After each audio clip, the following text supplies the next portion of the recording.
அனைத்து மாணவர்களுக்கும் மீண்டும் ஒரு முறை இனிய வணக்கம். அஸ்ஸலாமு அலைக்கும். இன்றைக்கு நம்ம பார்க்க போற சிறுகதை தியாகம். சரியா? இப்ப தியாகம் என்கின்ற சிறுகதை மிக முக்கியமான ஒரு சிறுகதையாக காணப்படுது. அதில் அழகிரிசாமி என்பவர் தமிழ்நாட்டில் இருக்கக்கூடிய விரல் விட்டு எண்ணக்கூடிய சிறந்த சிறுகதை ஆசிரியர்களில் ஒருவர். ஒரு ஸ்பெஷல் என்னன்னு கேட்டால் யதார்த்தத்தை எழுதுறவர். யதார்த்தத்தை விளங்குற மொழியில, மக்களின் மொழியில எழுதக்கூடிய ஒரு திறன் படைத்தவர் தான் யாருன்னு கேட்டால் அழகிரிசாமி. சரியா? எனவே இவரோட சிறுகதை சாதாரணமான சாமானியர்கள், விளிம்பு நிலை மனிதர்களை பற்றி பாடுவது இவருடைய சிறப்பு. சரியா? ஸோ நான் சொல்லியிருந்தேன், விளிம்பு நிலை மனிதர்கள்ங்கிறது யாரை சொல்றோம்? நம்ம விளிம்பு நிலை மனிதர்கள் யாரை சொல்றோம்? பேசணும், நீங்க பேசுங்க. வறுமையால பாதிக்கப்படுறோம். இல்ல, விளிம்பு நிலைங்கிறது வறுமை மட்டுமல்ல, கவனிக்கப்படாதவர்கள், புறக்கணிக்கப்படுபவர்கள். ஒரு ஒரு சமூகத்துல ஒரு வட்டம், வட்டம்னா மையம், விளிம்புன்னு சொல்லுவோம்னா, இப்போ மைய நிலையில ஒரு குறிப்பிட்டவர் இருக்கும்போது விளிம்பு நிலை சில குறிப்பிட்டவர் இருப்பாங்க, இந்த ஏற்றத்தாழ்வு அடிப்படையில். அப்ப அந்தஸ்துடையவர்கள் அல்லது அந்த அந்த சமூகத்தில் உயர்ந்த நிலையில் உள்ளவர்கள் மையம் என்றும், அவருக்கு கீழே ஒரு ஒரு என்ன சொல்றது, அவர்களுக்கு கீழே ஒரு அந்தஸ்து அற்று அல்லது ஒரு வறுமை நிலையில் அல்லது கேட்பாரற்று இருக்கக்கூடியவர்கள் என்ன கேட்டால் விளிம்பு நிலை மனிதர்கள்னு சொல்லுவோம். சரி, விளிம்பு நிலை மனிதர்கள்னு சொல்லுவோம். அஹ், அதன் அடிப்படையில் இவருடைய பார்வை விளிம்பு நிலை மனிதர்களை சார்ந்ததாக இருக்கும். ஏன்னா இவரும் ஒரு விளிம்பு நிலை சமூகத்தை சேர்ந்த ஒருத்தராக தான் அவர் காணப்படுறார். எனவே இப்போ நம்ம பார்க்குற கேட்குற விஷயங்கள், இப்போ நம்ம சமூகத்தில் நடக்கிற விஷயங்கள் நம் மனதிற்குள் ஏதோ ஒரு மாற்றம், ஏதாவது ஒரு தாக்கத்தை ஏற்படுத்தும் போது தான் அது இலக்கியமாக பரிணமிக்கும். ஒரு கவிதையாக இருக்கலாம், சிறுகதையாக இருக்கலாம், நாவலாக இருக்கலாம். வெறுமனே எழுதுறது இல்லை, ஏதோ ஒரு அழுத்தம் மனதிற்குள் அது ஏற்படுத்தக்கூடிய தாக்கம் தான் அந்த அந்த தா அந்த அந்த அந்த தாக்கத்திற்கு அல்லது அந்த நிகழ்வுக்கு எம்மால் ஒரு ஒரு என்ன சொல்றது, ஒரு ப்ராக்டிக்கலா ஒரு செயற்பாடு ரீதியான தீர்வை எம்மால் கொடுக்க முடியாத பட்சத்தில், சரியா, என்ன செய்யறதுன்னு கேட்டால், ஆனால் மனக்குமுறலை உள்ளுக்கு அடக்கி வைக்க முடியாத நிலையில் ஒரு எழுத்தாளர் என்ன செய்வான்னு கேட்டால், தன் எழுத்தின் மூலமாக இந்த உலகத்திற்கு அந்த ஏதோ ஒரு செய்தியை சொல்ல வருவான். அப்படிதான் இலக்கியங்கள் உருவாகுது, சமூகம் சார்ந்த இலக்கியங்கள் உருவாவதற்கு காரணமும் அதுதான். ஏன்னா இவரும் அழகிரிசாமியும் அவ்வாறான ஒரு பார்வை கொண்டவராக தான் காணப்படுறார். சரியா? இப்போ நீங்கள் எனக்கு வயது 13 எடுத்துக்கொண்டாலும் அதுதான், தியாகத்தை எடுத்துக்கொண்டாலும் அதுதான், சரியா, கூத்து எடுத்துக்கொண்டாலும் அதுதான், நெருக்கடி எடுத்துக்கொண்டாலும் ஒரு கொடுக்கின்ற அந்த எல்லாமே அப்படிதான், இந்த தேர் எடுத்துக்கொண்டாலும் அதுதான், இந்த விளிம்புநிலை சமூகத்தை விட இருக்கு. எனவே இந்த நவீன இலக்கியம், சரி, நவீன இலக்கியம் சொல்லப்படுகின்ற சிறுகதை, நாவல், நவீன கவிதை, புதுக்கவிதை எல்லாமே ஜனரஞ்சகமயப்படுத்தப்பட்ட சாதாரண மக்களின் வாழ்க்கை முறையை வெளிப்படுத்துறதா தான் இருக்கு. எனவே அப்படிப்பட்ட ஒரு ஒரு ஒரு கதை தான் இந்த கதை. எனவே இந்த சிப்பந்திகள்னு சொல்லப்படக்கூடியவர்கள், சரியா, சிப்பந்திகள்னா யாரை சொல்றது? சிப்பந்திகள் யாரை சொல்றது? சொல்லுங்க. அந்த கடைகள், மளிகை கடையில் வேலை செய்யக்கூடியவர்கள் இருக்காங்க தானே, அந்த பார்சல் பண்ணிக்கிட்டு இருப்பாங்க. அவங்க அவங்க நீங்கள் பார்த்த விளங்கும் ஒரு இயந்திரம் மாதிரி. ஹோட்டல், ஒரு ஒரு ஒரு கடைக்கு போகும்போது, ஹோட்டலுக்கு போகும்போது, ஒரு உணவகத்துக்கு நம்ம போகும்போது, அந்த அந்த உணவக மேசையை கவனிக்கிறவரோட செயற்பாடுகளை பார்த்துருக்கீங்களா? அதை நீங்கள் அவதானிச்சிருக்கீங்களா? உணவக மேசையை கவனிக்கிறவரோட செயற்பாடை நீங்கள் பார்த்துருக்கீங்களா? எப்படி இருக்கும்னு சொல்லுங்க பாப்போம். ஆமா சார். நீங்கள் எப்படி உணர்றீங்க அதை அதை பார்க்கும்போது? ஒரு நம்ம சாப்பிட ஒரு பிளாண்டி குடிக்க போயிருப்போம், சாப்பிட போயிருப்போம், அவர் செயற்பாடு எப்படி இருக்கும்? ஒரு ஒரு ஒரு நான் ஏதோ ஒரு யார் நம்ம புதுமை பித்தன் ஒரு சிறுகதை எழுதியிருப்பார். முடிஞ்சால் நான் உங்களுக்கு அந்த ஃபோட்டோ எடுத்து போகிறேன், வாட்சி பாருங்க பிள்ளைகள். ஒரு இயந்திர மனிதன் சொல்லுவாங்க, இயந்திர மனிதன் சொல்லுவார். ஏன் இயந்திர மனிதன் சொல்கிறாருன்னு கேட்டால், ஏன்னு சொல்லுங்க நீங்களே. ஏன் இயந்திர மனிதன் ஒரு ஒரு உணவகத்தில் வேலை செய்கிறவரை சொல்கிறார்? அவரு எந்த நேரமும் வேலை செஞ்சு கொண்டே இருப்பாரு. இயங்கிக் கொண்டே இருப்பார். பிளேண்டி டீ அது இதுங்கள நினைவும் வச்சுக்கணும், யார் யார் என்னென்ன கேட்குறாங்க என்னன்ட்டு. அது ஏதாவது மாற்றியோ அல்லது ஏதோ என்னது கொடுக்கும்போது அது சிக்கல் ஏற்படும். எல்லாரும் கவனிப்பாங்க, ஆர்டர் கொடுத்தவனும் கவனிப்பான், முதலாளியும் கவனிப்பான். அவன் பிசகாமல் வேலையை செய்யணும். அப்போ கை கால் என்னது ஒரே இயக்கமாக இருக்கும் காலையிலேருந்து அந்தி வரைக்கும். இவ்வாறான மனிதர்களும் நம்மட இருக்காங்க. ஏதோ ஒரு பிழைப்பு நடத்த வேண்டும், வாழ்க்கையை கொண்டு நடத்தணும், கால் வயிறு கஞ்சி குடிக்கணும் என்கின்ற ஒரு நினைப்போட இருக்கக்கூடியவங்க நிறைய பேர் இருக்காங்க. எனவே அப்படிப்பட்ட அந்த விளிம்பு நிலை மனிதர்களை கொண்ட அந்த சிப்பந்திகள் வாழ்க்கையும் அவர்களுக்கு வாழ்க்கை கொடுத்து அல்லது அவர் தொழில் ரீதியாக அவர்களை உற்சாகப்படுத்த வேண்டும், அவர்கள் வாழ்க்கை அடுத்த கட்டத்துக்கு நகர்த்த வேண்டும் என்கின்ற ஒரு முதலாளியின் உறவு நிலை எப்படி இருக்கு. எனவே அந்த முதலாளி அவர்களை வேலை வாங்கும்போது வசை சொற்களால் பூசிப்பார். எனவே அந்த வசை சொற்கள் உண்மையிலேயே அது வசை சொற்களா அல்லது அவர்களை அடுத்த கட்டத்துக்கு நகர்த்தக்கூடிய ஊக்குவிப்பு சொற்களா அப்படிங்கிறத கதையின் முடிவில் நம்ம தெரிஞ்சு கொள்ளலாம். சரியா? ஓகே. அப்போ நம்ம நேரடியாக சிறுகதைக்கு போவோமா?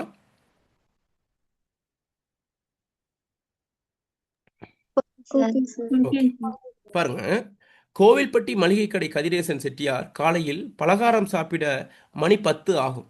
அப்புறம் ஒரு 10 நிமிஷம் உட்கார்ந்து சாப்பிட்ட சிரமத்தை போக்கிக் கொள்ள வேண்டும். அதன் பின் கடையை நோக்கி புறப்படுவார். இது வந்து ரூட்டீன்னு சொல்லுவதுனே, அன்றாட வாழ்க்கை முறை. அந்த நேரம் கோவில்பட்டி மளிகை கடை கதிரேசன், நல்ல முதலாவது பாத்திரம் என்னது? கதிரேசன். எப்படி அவருக்கு அந்த அடையின்னு கேட்டால் கோவில்பட்டி மளிகை கடை கதிரேசன். சரி, அதுவும் செட்டியார். செட்டியாருங்கிறது என்னது? செட்டியாருங்கிற பதத்துக்கான அர்த்தம் வந்து அவரது சாதி பெயர். சரி, அவர் வந்து அந்த செட்டியார் சாதியை சேர்ந்தவருங்கிற மாதிரி. அப்போ அந்த காலப்பகுதியில் அந்த சாதியம் வந்து அந்த பேர்லேயே இருக்கும். அது பேர்லேயே போட்டுக்கொள்வாங்க இந்த சாதி அப்படின்ட்டு வெளிப்படுத்துவாங்க. ஆனால் இப்போ மிக மிக அருகி வந்துருச்சு அந்த சாதியம், கொஞ்சம் பேரில் இல்லாமல் இருக்குது. சரியா? பேரில் வந்து யாரும் பெருசாக போடுறதுக்கு வரும், ஆனால் சில பேர் போட்டுக்கொண்டு தான் இருக்காங்க. சரியா? ஓகே. எனவே இந்த கோவில்பட்டி மளிகை கடை கதிரேசன் செட்டியார் காலையில் பலகாரம் சாப்பிட மணி 10 ஆகும். பலகாரம் சாப்பிட்றது என்ன அர்த்தம்? சாப்பிட்றது. அந்த சின்ன சின்ன இப்போ நான் நினைக்கிறேன் அவர் உணவாக சாப்பிட மாட்டார், சின்ன ஒரு தின்பண்டத்தை சாப்பிட்டு ஒருத்தங்க காலையில் சாப்பிட மாட்டாங்கண்ணா. அப்படி அப்போ பலகாரம் சாப்பிட மணி 10 ஆகும். அப்புறம் ஒரு 10 நிமிஷம் உட்கார்ந்து சாப்பிட்ட சிரமத்தை போக்கிக் கொள்ளணும். 10 நிமிஷம் என்னது? அந்த சாப்பிட்டதை சைபாடு அடைகிற மாதிரி அல்லது அதை கொஞ்சம் ஜீரணமாகிறது கொஞ்சம் நேரம் உட்காந்துருப்பார். அவரோட அன்றாட செயற்பாடு. அதன் பின் கடையை நோக்கி புறப்படுவார். அதுக்கு பிறகு கடையை நோக்கி போவார். அவர்கிட்ட கடை தான். சரியாக 15 நிமிஷம் நடை. 15 நிமிஷம் கணக்காக இருக்கும். அந்த ஒன் டைம்னு சொல்லுவாங்க, ஒன் த டைம். அந்த டைமில் அது நடக்கும். சரியா? அப்போ சரியாக 15 நிமிஷம் நடை. 10:25க்கு கடையில் வந்து உட்காருவார். சரியா?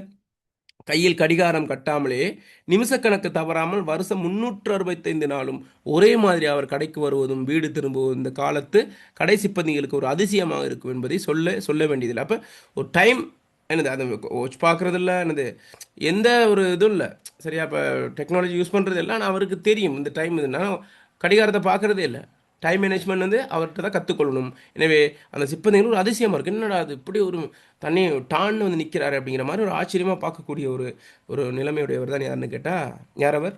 கதிரேசன் செட்டியார்.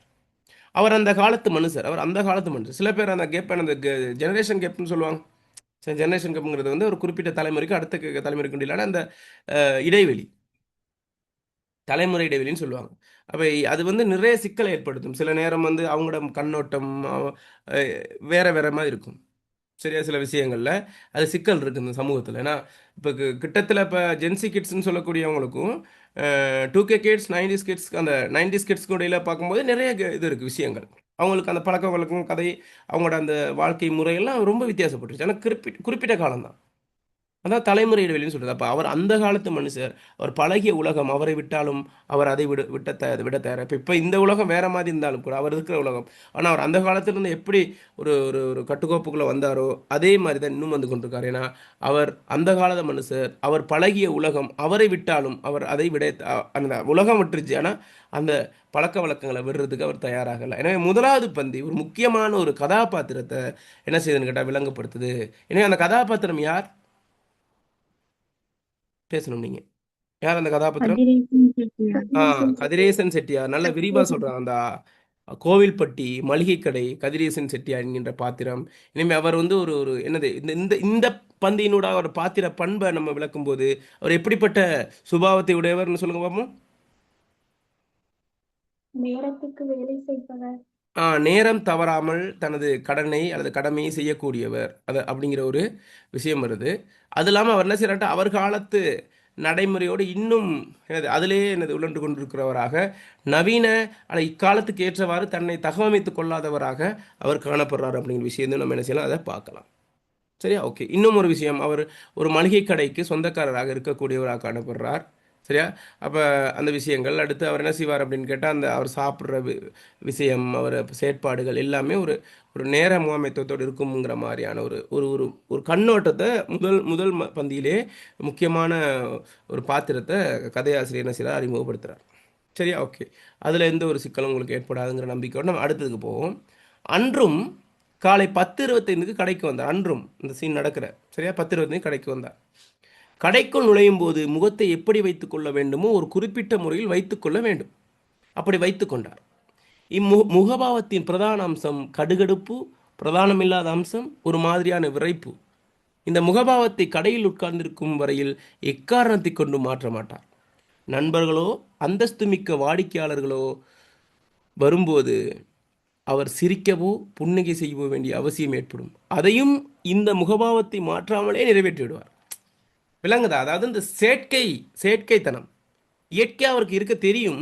ஆனால் என்ன சொல்லிட்டா இவர் செயற்கையாகவே தன்னை தகவமைத்துக் கொள்கிறார். என்ன காரணமாக இருக்குன்னு நினைக்கிறேன் நீ? சும்மா சொல்லுங்க பாவம். கடையில வேலையெல்லாம் சரியா நடக்கணும் அப்படின்றதுக்காக. அதாவது இவர் ஒரு ஒரு முக்கியமான ஒரு பொறுப்பில் இருக்கக்கூடியவர். அவர் சொந்த தொழில் செய்யக்கூடிய ஒருத்தராக காணப்படுறார். எனவே அப்படிப்பட்ட இதில் சமூகத்தோடு தான் அவருடைய உறவு இருக்கும். எனவே இந்த இடத்துல அந்த பிஸ்னஸை கொண்டு போகிறதுக்கு வந்து சில நியதிகள், அதாவது கடன் அன்பை முறிக்கும்னு போடுவாங்க. அதனே சில வேலைகளில் எலும்பையும் முறிக்கும்னு போடுவாங்க. சரியா?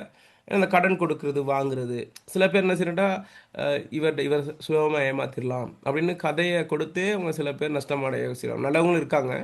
என்னது வாங்கின கடனை அப்படியே திருப்பி கொடுக்கக்கூடிய அந்த மனநிலை உள்ளவங்க சில பேர் ஏமாற்றணுங்கிற மாதிரியும் இருப்பாங்க. இவர் வந்து ஒரு ரொம்ப காலம் என்னன்னு கேட்டால் அந்த சமூகத்திலே இளையோடியவர், அந்த சமூகத்தில் இருந்தவர். ஏன் அவருக்கு தெரியும் மனிதர்கள், சில மனிதர்களே அப்படித்தான், சில மனிதர்கள் போலியானவர்களாகவும் இருப்பாங்க. யாரை நம்புறது யாரை நம்ப முடியாதுங்கிற ஒரு ஒரு கேள்விக்குறியும் சில போது நமக்கு அந்த அனுபவ ரீதியாக நமக்கு வாய்க்கப்பெறும். ஏன்னா இவர் என்னதான் தெரில, இவருக்கு ஒரு இது மக்கள், அதாவது மனிதர்களோடு பழகும்போது அந்த இயற்கைத்தனமாக பழகக்கூடாது, நம்ம ஒரு வெள்ளந்தி என்றும் தன்னை ஒரு இளிச்சவாயன் என்றும் நினைத்து விடுவார்கள் என்கின்ற ஒரு நினைப்பு கூட இருக்கலாம். அதாக கூட இருக்கலாம் அதற்கான காரணம். எனவே அவர் முகத்தை வந்து ஒரு குறிப்பிட்ட அளவில் மாற்றிக்கொள்கிறார். அப்புறம் திரும்ப பாருங்கள் அந்த விஷயத்தை. அன்று காலை 10:25 கடைக்கு வந்தார். கடைக்குள் நுழையும் போது முகத்தை எப்படி வைத்துக்கொள்ள வேண்டுமோ ஒரு குறிப்பிட்ட முறை. அப்போ வீடு வரைக்கும் அப்படி இல்லை, அந்த கடை உள்ளுக்கு நுழைஞ்சோன்னே அந்த முகத்தை மாற்றுவார். அந்த சந்திரமுகி படத்தில் சொல்லுங்க, உன் மனைவி கங்கா வைப்பார், சந்திரமுகியாக மாறுற உன் மனைவி கங்கா வைப்பாருங்கிற மாதிரி என்ன செய்கிறாரு, ஒரு சந்திரமுகி முகம் மாதிரி அவர் மாற்றுறாரு, அதை ஒரு கொடூரமாக ஆக்குறாரு. சரியா?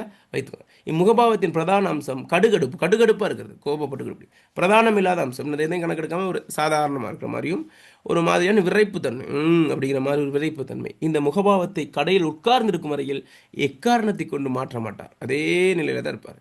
நண்பர்களோ அந்தஸ்துமிக்க வாடிக்கைக்காரர்களோ வரும்போது அவர் சிரிக்கவோ புன்னகை செய்ய வேண்டிய அவசியம் உண்மை தானே? சிரிக்கணும், புன்னகை செய்யணும், கதைக்கணும். சரியா? அதையும் என்ன செய்யணும், இந்த முகபாவத்தை மாற்றாமலே சிரிக்கிறது சிரித்த மாதிரி இருக்கும், அவர் சிரிச்சாரா இல்லையாங்கிற மாதிரியான ஒரு ஒரு வெளிப்படுத்தல்களை அவர் மேற்கொள்வார். சரியா? எனவே இவர் 2வது பந்திலையும் அதே பாத்திரத்தை மட்டும்தான் சொல்கிறாங்க. எனவே இந்த பந்தியினூடாக அந்த பாத்திரத்தின் தன்மை எப்படி சொல்லப்படுது? பாத்திர பண்பு சொல்லுங்க. கடுகடுப்பான. ஒரு கோபத்தோடு இருக்கக்கூடியவர், அகத்தின் அழகு முகத்தில் தெரியும். ஒரு ஒரு கோப உணர்வை வெளிப்படுத்தக்கூடியவராக இருக்கலாம் என்கின்ற ஒரு ஒரு ஒரு நிலைமை வருது. வேற சொல்லுங்க, வேற என்ன மாதிரியான நினைவு உங்களுக்கு வருது? என்ன மாதிரி பண்பு இருக்குன்ட்டு? ஒரு கண்டிப்பானவராக ஒரு கண்டிப்பானவராக இருக்கக்கூடியவராக காணப்படுறார். வேற சொல்லுங்க. கடைக்குள் நுழையும் போது முகத்தை எப்படி வைத்துக் கொள்ளணுமோ அப்படி வைத்துக் கொள்வார். ஆ தன்னை ஒரு செயற்கையான ஒரு நிலைக்கு அவர் என்ன தன்னை மாற்றிக்கொள்கின்றார். அந்த இடத்துக்கு இடம் பொருள் ஏவல் என்கின்றவாறு அந்த இடத்துக்கு ஏற்றவாறு தன்னை மாற்றிக்கொள்ளக்கூடிய சுபாவமுடையவராக காணப்படுறாங்கிற மாதிரி அதை நம்ம பார்க்கலாம். சரியா? ஓகே. இப்போ அடுத்ததுக்கு போவோம். கடையில் வந்து உட்கார்ந்த செட்டியார் கணக்கு எழுதும் சோமசுந்தரம் பிள்ளையை ஒரு தடவை ஏறிட்டு பார்த்தார். பிள்ளையும் அவ்வண்ணமே செய்தார். பிறகு செட்டியார் முகத்தை திருப்பி பெட்டியை திறந்து அங்கே கிடக்கும் சில்லறை காசுகளை கையால் துளாவி விட்டு கடைச்சிப்பந்திகளை அந்த 4 பேரையும் கடைச்சிப்பந்திகளை அந்த 4 பேரையும் மொத்தமாகவும் தனித்தனியாகவும் பார்த்தார். இனி வசை புராணத்தை ஆரம்பிக்க வேண்டியதுதான். எதை சாக்காக வைத்துக்கொண்டு ஆரம்பிக்கலாம் என்று ஒரு கணம் யோசித்தார். ஒரே ஒரு கணம்தான், சாக்கு கிடைத்து விட்டது. அதாவது என்னது இந்த சிப்பந்திகள் வேலை செய்யக்கூடிய அவங்களாம் வேலை வாங்குறதுன்னு இவர்ட்ட வேலை. சரியா? பாருங்க அப்ப இன்னும் ஒரு பாத்திரத்தை அவர் என்னது அறிமுகப்படுத்துறார். யார் அவர் பிரதான பாத்திரம் இந்த கதையில? சோமசுந்தர பிள்ளை. சோமசுந்தர பிள்ளைங்கிற ஒருத்தர் இருக்கார். அவர் யாரு? கணக்கு பிள்ளை. திருவின் பிள்ளை. அவர் கணக்கு எழுதக்கூடியவர், வரவு செலவு எழுதக்கூடியவர். சரி, அவரை ஃபர்ஸ்ட் வந்து ஏற்றி பார்க்கிறார். பிள்ளையும் அவன் அதே மாதிரி இவர் என்ன செய்றாரு? சைலண்டா ஒரு பார்வை. சரியா? அண்ணலும் நோக்கினா அவளும் நோக்கினாங்கிற மாதிரி ராமன் சீதையை சொல்ற மாதிரி ரெண்டு பேரும் சின்ன ஒரு பார்வை பார்த்துக்கிட்டாங்க. பிறகு செட்டியார் முகத்தை திருப்பி பெட்டியை திறந்து அங்கே கிடக்கும் சில அப்போ அவர் பார்த்துக்கிட்டு இருந்தாங்க. அந்த முகத்தை திருப்பி அந்த பெட்டியை என்னது பெட்டியை கல்லாப்பெட்டின்னு சொல்லுவாங்க. அந்த பெட்டியை திறந்து அங்கே கிடக்கும் சில்லறை காசுகளை கையால் துளாவி விடுறது கையை உள்ளுக்கு. சரியா? துளாவி விட்டு கடைசி பந்திகளை அந்த நான்கு கடைசி பந்திகள் எத்தனை பேர்? நான்கு பேர். அந்த நான்கு பேரையும் மொத்தமாகவும் தனித்தனியாகவும் பார்த்தார். என்னது எல்லாத்தையும் சேர்த்து ஒரு இப்போ நம்ம கடைக்கு போகும்போது மொத்தமாக வாங்குறீங்களா சில்லறையாக வாங்குறீங்களா மாதிரி அந்த இவர் என்ன பார்க்குற பார்வை இப்படி மொத்தமாகவும் பார்க்கறாருன்னா நாலு பேரையும் ஒன்றா பார்க்குறாரு. திரும்ப தனித்தனியாக ஒரு நோட்டை விடுறாரா அப்படின்ட்டு பார்த்தா. இனி வசைப்புராணத்தை ஆரம்பிக்கணும். வசைப்புராணம்ங்கிறது என்னது? வசைப்புராணம் அப்படிங்கிறது என்ன? வசைங்கிறது என்னது? ஏசுறதுனா அவரை குறை சொல்லக்கூடியதா ஒரு ஏசுற ஒரு விஷயம் தான் வசைன்னு சொல்றது. சரியா? குறை சொல்றது. வசை புராணத்தை ஆரம்பிக்க வேண்டியது தான் நான் யோசிச்சிட்டாரு. இனி வந்து அவர் முதல் வேலை என்னன்னு கேட்டால் கல்லாப்பட்டியில் கையை விட்டுட்டு அடுத்த என்னது அவர் அவரே ஒன் டைமில் எல்லாத்தையும் செய்வார். என்னத்தை ஏசுறதுக்கு ஆரம்பிப்பார். ஏதாச்சும் காரணம் வேணுமே. எதை சாக்காக வைத்து கொண்டு ஆரம்பிக்கலாம் என்று ஒரு கணம் யோசித்தார். ஒரே ஒரு கணம் தான் சாக்கு கிடைத்து விட்டது. சரியா? பார்ப்போம். சாக்குன்னா என்னது? என்ன சாக்கு சில சில பிரதேச வழக்கம் முறை அதில் ஒரு காரணம். காரணம். ஒரு காரணம் கிடைச்சிருச்சு. என்ன காரணம்னா நேரடியாக பாருங்க ஒரு கூற்று ஒன்று சொல்றாரு. ஏண்டா தடிப்பயல்களா? சரியா? ஏண்டா தடிப்பயல்களா? நீங்க என்ன பரதேசிகளா? சன்னியாசிகளாடா? எருமை மாட்டு பயல்கள். விடிஞ்சதும் 4 வீட்டுக்கு யாசகத்துக்கு போற பிச்சைக்கார பயல் கூட இப்படி சாம்பலை அள்ளி பூச மாட்டேனடா. தரித்திரம் பிடிச்ச பயல்களா? நீங்க வந்து கடையில நுழைஞ்சீங்களோ இல்லையோ வியாபாரம் ஒன்றுக்கு பாதியா படுத்து போச்சு. இன்னும் மிச்ச மீதியை படுக்க வச்சுட்டு போகவாடா இப்படி நெத்தியில அள்ளி பூசிக்கிட்டு வந்திருக்கீங்க சாம்பலை.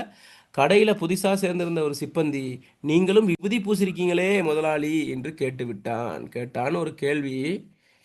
இதுக்கு மேலே என்னது அவருக்கு சொல்ல வேணும்? என்ன நடக்குது இங்கே? அப்போ அடுத்து ஒரு முக்கியமான பாத்திரங்கள் தான் அந்த சிப்பந்திகளை அறிமுகப்படுத்துறாரு. எனவே இவர் என்ன செய்யறாரு கேட்டால் அவர் ஏசனம் அப்படிங்கிற ஒரு காரணத்தை தெரிறாரு. அவனுக்கு என்ன செய்யறான்னு கேட்டா நெற்றி நிறைய என்னத்தை பூசியிருக்கானுங்க? விபூதிய அல்லது திருநீரை பூசியிருக்கானுங்க. இவர் என்ன செய்யறாரு? அதை காரணம் வச்சு ஏச ஆரம்பிக்கிறாரு. ஏண்டா தடிப்பயல்களா?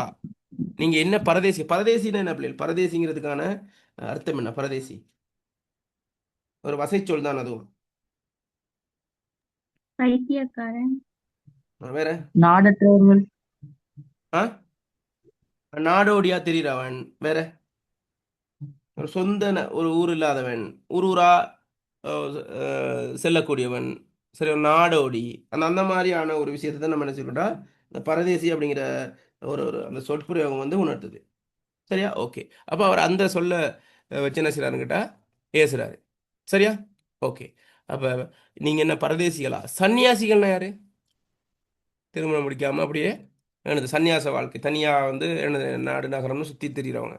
எருமை மாட்டு பயல்கள். நீங்களாம் எருமை மாட்டு பயல்கள். விடிஞ்சதும் 4 வீட்டுக்கு யாசகத்துக்கு போகிற பிச்சைக்காரன் பயல் கூட இப்படி சாமலை அப்போ பிச்சை எடுக்கக்கூடியவர் என்னது 4 வீட்டுக்கு போயிட்டு தான் அவன் எனது பிழைப்பு நடத்தணுங்கக்கூடிய ஒரு பிச்சைக்காரன் அப்படிங்கிறது வந்து ஒரு இழிவான ஒரு ஒரு ஒரு ஒரு ஒருத்தராக இங்கே சொல்கிறார். பிச்சைக்காரன் பயல் கூட இப்படி சாம்பலை அள்ளி பூச மாட்டேன்டா. அவன் கூட இப்படி சாம்பல் விபூதியை பூசிட்டு இருக்க மாட்டேன்டா.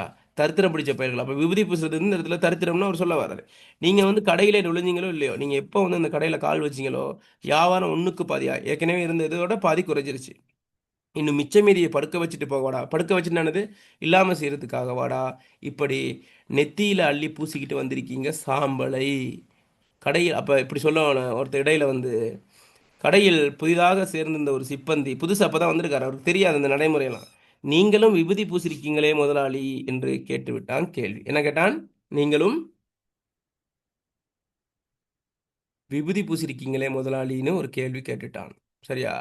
அப்போ இந்த இடத்துல என்ன கேட்டால் ஒரு காரணத்துக்காக ஏசணுங்கிறதுக்காக தான் அவர் ஏசுகிறார் ஒழிய உண்மையான காரணம் இல்லை.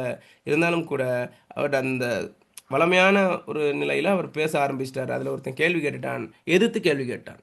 சரியா? என்ன இப்படி நீங்கள் மட்டும் விபூதி பூசுறீங்களே எங்களை எப்படி சொல்கிறீங்கன்னு எதிர்த்து கேள்வி கேட்டோன்னே இந்த இடத்துல தான் என்னது சிக்கல் உருவாகுது. அடி செருப்பாட நாயே, வாயை திறக்கிறியா நீ? கணக்கு பிள்ளையை பார்த்து என்ன சொல்றாரு? பார்த்தீரா சோமசுந்தரம், சோமசுந்தரம் பிள்ளை பயல் எதிர்த்துல விவகாரம் பண்றான், ஜோட்டாலை அடிச்சு வெளியே பத்தும் இவனை, நமக்கு சரிப்படாது. கஞ்சிக்கு இல்லாம செத்த பயல்களை இறக்கப்பட்டு கடையிலே வச்சது என் முட்டாள்தனம். சோமசுந்தரம் பிள்ளை சரியா என்னது இப்படி சொல்றாரு, "அந்த கடையிலே வச்சது என் முட்டாள்தனம் சோமசுந்தர பிள்ளை" என்று செட்டியார் புரிந்து கொண்டிருக்கும் போது கணக்கு பிள்ளை அந்த புது பையனை பார்த்து, வேலையை போய் பாரேன்டா, முதலாளி கிட்ட எப்படி பேசணுங்கிறத கூட தெரியாதேடா உனக்கு, போ போய் வேலையை பாரு அப்படின்னு சொல்றாரு. விளங்குதா? அப்போ இந்த இடத்துல என்னன்னு கேட்டா, எதிர்ப்பு ஒன்று வந்தவொடனே இவருக்கு என்ன செய்யலை, அதை ஏற்றுக்கொள்ள முடியலை. அப்போ அவர் என்ன செய்கிறார், அடி செருப்பால், எல்லா வசை சொற்கள் தான். நாயே வாயை திறக்கிறியா நீ, இவ்வளோ ஒரு இல்லீவா அந்த அந்த அந்த சிப்பந்தியில் நடத்துகிறாரு. ஏன்னா இப்போ இந்த இந்த சந்தர்ப்பத்தில் இவர் ஒரு நல்லவரா, நீ நல்லவரா கெட்டவராங்கும் போது ஒரு வாசகனுக்கு அவர் எப்படி தோணும்? உங்களுக்கு எப்படி தோணுது அவரை? சொல்லுங்க, எப்படி தோணுது உங்களுக்கு அவரை? அவரோட கேரக்டர் எப்படிப்பட்டதுன்னு உங்களுக்கு தோணுது? அது கோபமான ஒரு கோபமானவர், மனுஷனை மதிக்க தெரியாது, சின்ன பயல்களை காரணம் தேடி ஏசுறது, எதிர்த்து கேள்வி கேட்டால் அதுக்கு ஒரு வசை சொற்கள் சொல்கிறதுங்கிறது ஒரு கேரக்டர் வந்து ஒரு சரிப்பட்டு வராதுங்கிற மாதிரி நமக்கு. இப்போ எடுத்தோன்னு அடி செருப்பால, நாயே வாயை திறக்கிறியா நீ அப்படிங்கிறத சொல்கிறது. பார்த்தீரா சோமசுந்தரி பயல் என்னது எதிர்த்துல விவகாரம் பண்ணுறான், எதிர்த்து பேசக்கூடாது, தன்னை கீழே தான் இருக்கணும், அடிமைப்படுத்தக்கூடிய ஒரு மனநிலை உள்ளவர் மாதிரி தெரியுது. சோட்டாலே அடிச்சு, சோட்டாலேன்னு என்னது இந்த இடத்துல? செருப்பு. செருப்பு. செருப்பால் அடிச்சு வெளியே பத்தும், பத்தும்னா என்னது இந்த இடத்துல? துரத்து. விரட்டும். விரட்டு அல்லது துரத்து இவனை. நமக்கு சரி, நமக்கு இந்த இடத்துக்கு இது சரிப்படாது. இங்க இருக்கிறவங்க என்ன செய்யணும்? என்ன குவாலிஃபிகேஷன், ஓஎலா ஏஎலா என்ன செய்யணும்? மற்றவனுக்கு தெரியும், மற்ற 4 பேருக்கும் என்ன செய்யணும்? மூச்சு அவரை எதிர்கேள்வி கேட்கக்கூடாது. கேள்வி கேட்கக்கூடாது, பாட்டுக்கு இருக்கணும். சரி, இவன் புதுசாக வந்தவன் தானே, ஆனால் இவன் என்ன செய்வான், இவன் கொஞ்ச நாளத்தில் என்ன செய்வான், பழகிடுவான். ஆனால் இப்போ தெரியல அவனுக்கு புதுசு எல்லாம், நமக்கு சரிப்பட்டு வர்றது. கஞ்சி பாருங்க, அது இல்லாமல் கஞ்சிக்கு இல்லாமல் செத்த பயிர்கள் பாருங்க, கஞ்சிக்கு இல்லாமல் செத்த பயிர்கள் எப்படி ஒரு ஒரு ஈகோ டச் பண்ணுற ஒரு வார்த்தைகள் அதெல்லாம். கஞ்சிக்கு இல்லாமல் செத்த பயிர்களை இறக்கப்பட்டு கடையிலே வச்சது என் முட்டாள்தான். பாருங்க, அப்போ 4 நாட்டி இவன் வாழ்வே இல்லை, நான் அவனை இறக்கப்பட்டு சாக போகிற நிலமையில நான் அவனை எடுத்து அவன் என்ன எதிர்த்து பேசுகிறான் அப்படின்னு அவர் அவர் வந்து என்ன செய்கிறார், அவர் ஒரு மனஸ்தாபப்படுறார். சரியா? அப்போ இன்று செட்டியார் புரிந்து கொண்டு இருக்கும்போது கணக்கப்பில் என்ன செய்கிறாரு, அந்த புது பையனை பார்த்து வேலையை போய் பாருண்டான்னு அவனை கொஞ்சம் தப்பிக்க வைக்கிறதுக்கு, போய் பாருண்டா, முதலாளிக்கிட்ட எப்படி பேசணுங்கிறது கூட தெரியலையடா உனக்கு, போய் வேலையை பாரு அப்படின்னு என்ன செய்கிறாருன்னு கேட்டால், இவரும் வந்து அவனை வந்து அவன் அவன் கவனத்தை வந்து வேறு திசையை நோக்கி இவரோட என்னது, நீ வந்து போட்டி போட்டு பேசக்கூடிய நிலைக்கு நீ வந்துடுவ, அதனால் அவனை மனதை மாற்றுறதுக்கு இவர் ட்ரை பண்ணுறாரு. நிறைய சந்தர்ப்பத்தில் இவர் என்ன செய்கிறாருன்னு கேட்டால் கொஞ்சம் காப்பாற்றுறாரு அவனுங்களை இவர்கிட்ட இருந்து. சரியா? அப்போ இவர் அப்போ இந்த இடத்துல யார் நம்ம கணக்கு பிள்ளை எப்படிப்பட்டவராக இருக்கா, சோமசுந்தரம் பிள்ளை எப்படிப்பட்டவராக இருக்கான்னு நீங்கள் யோசிக்கிறீங்க?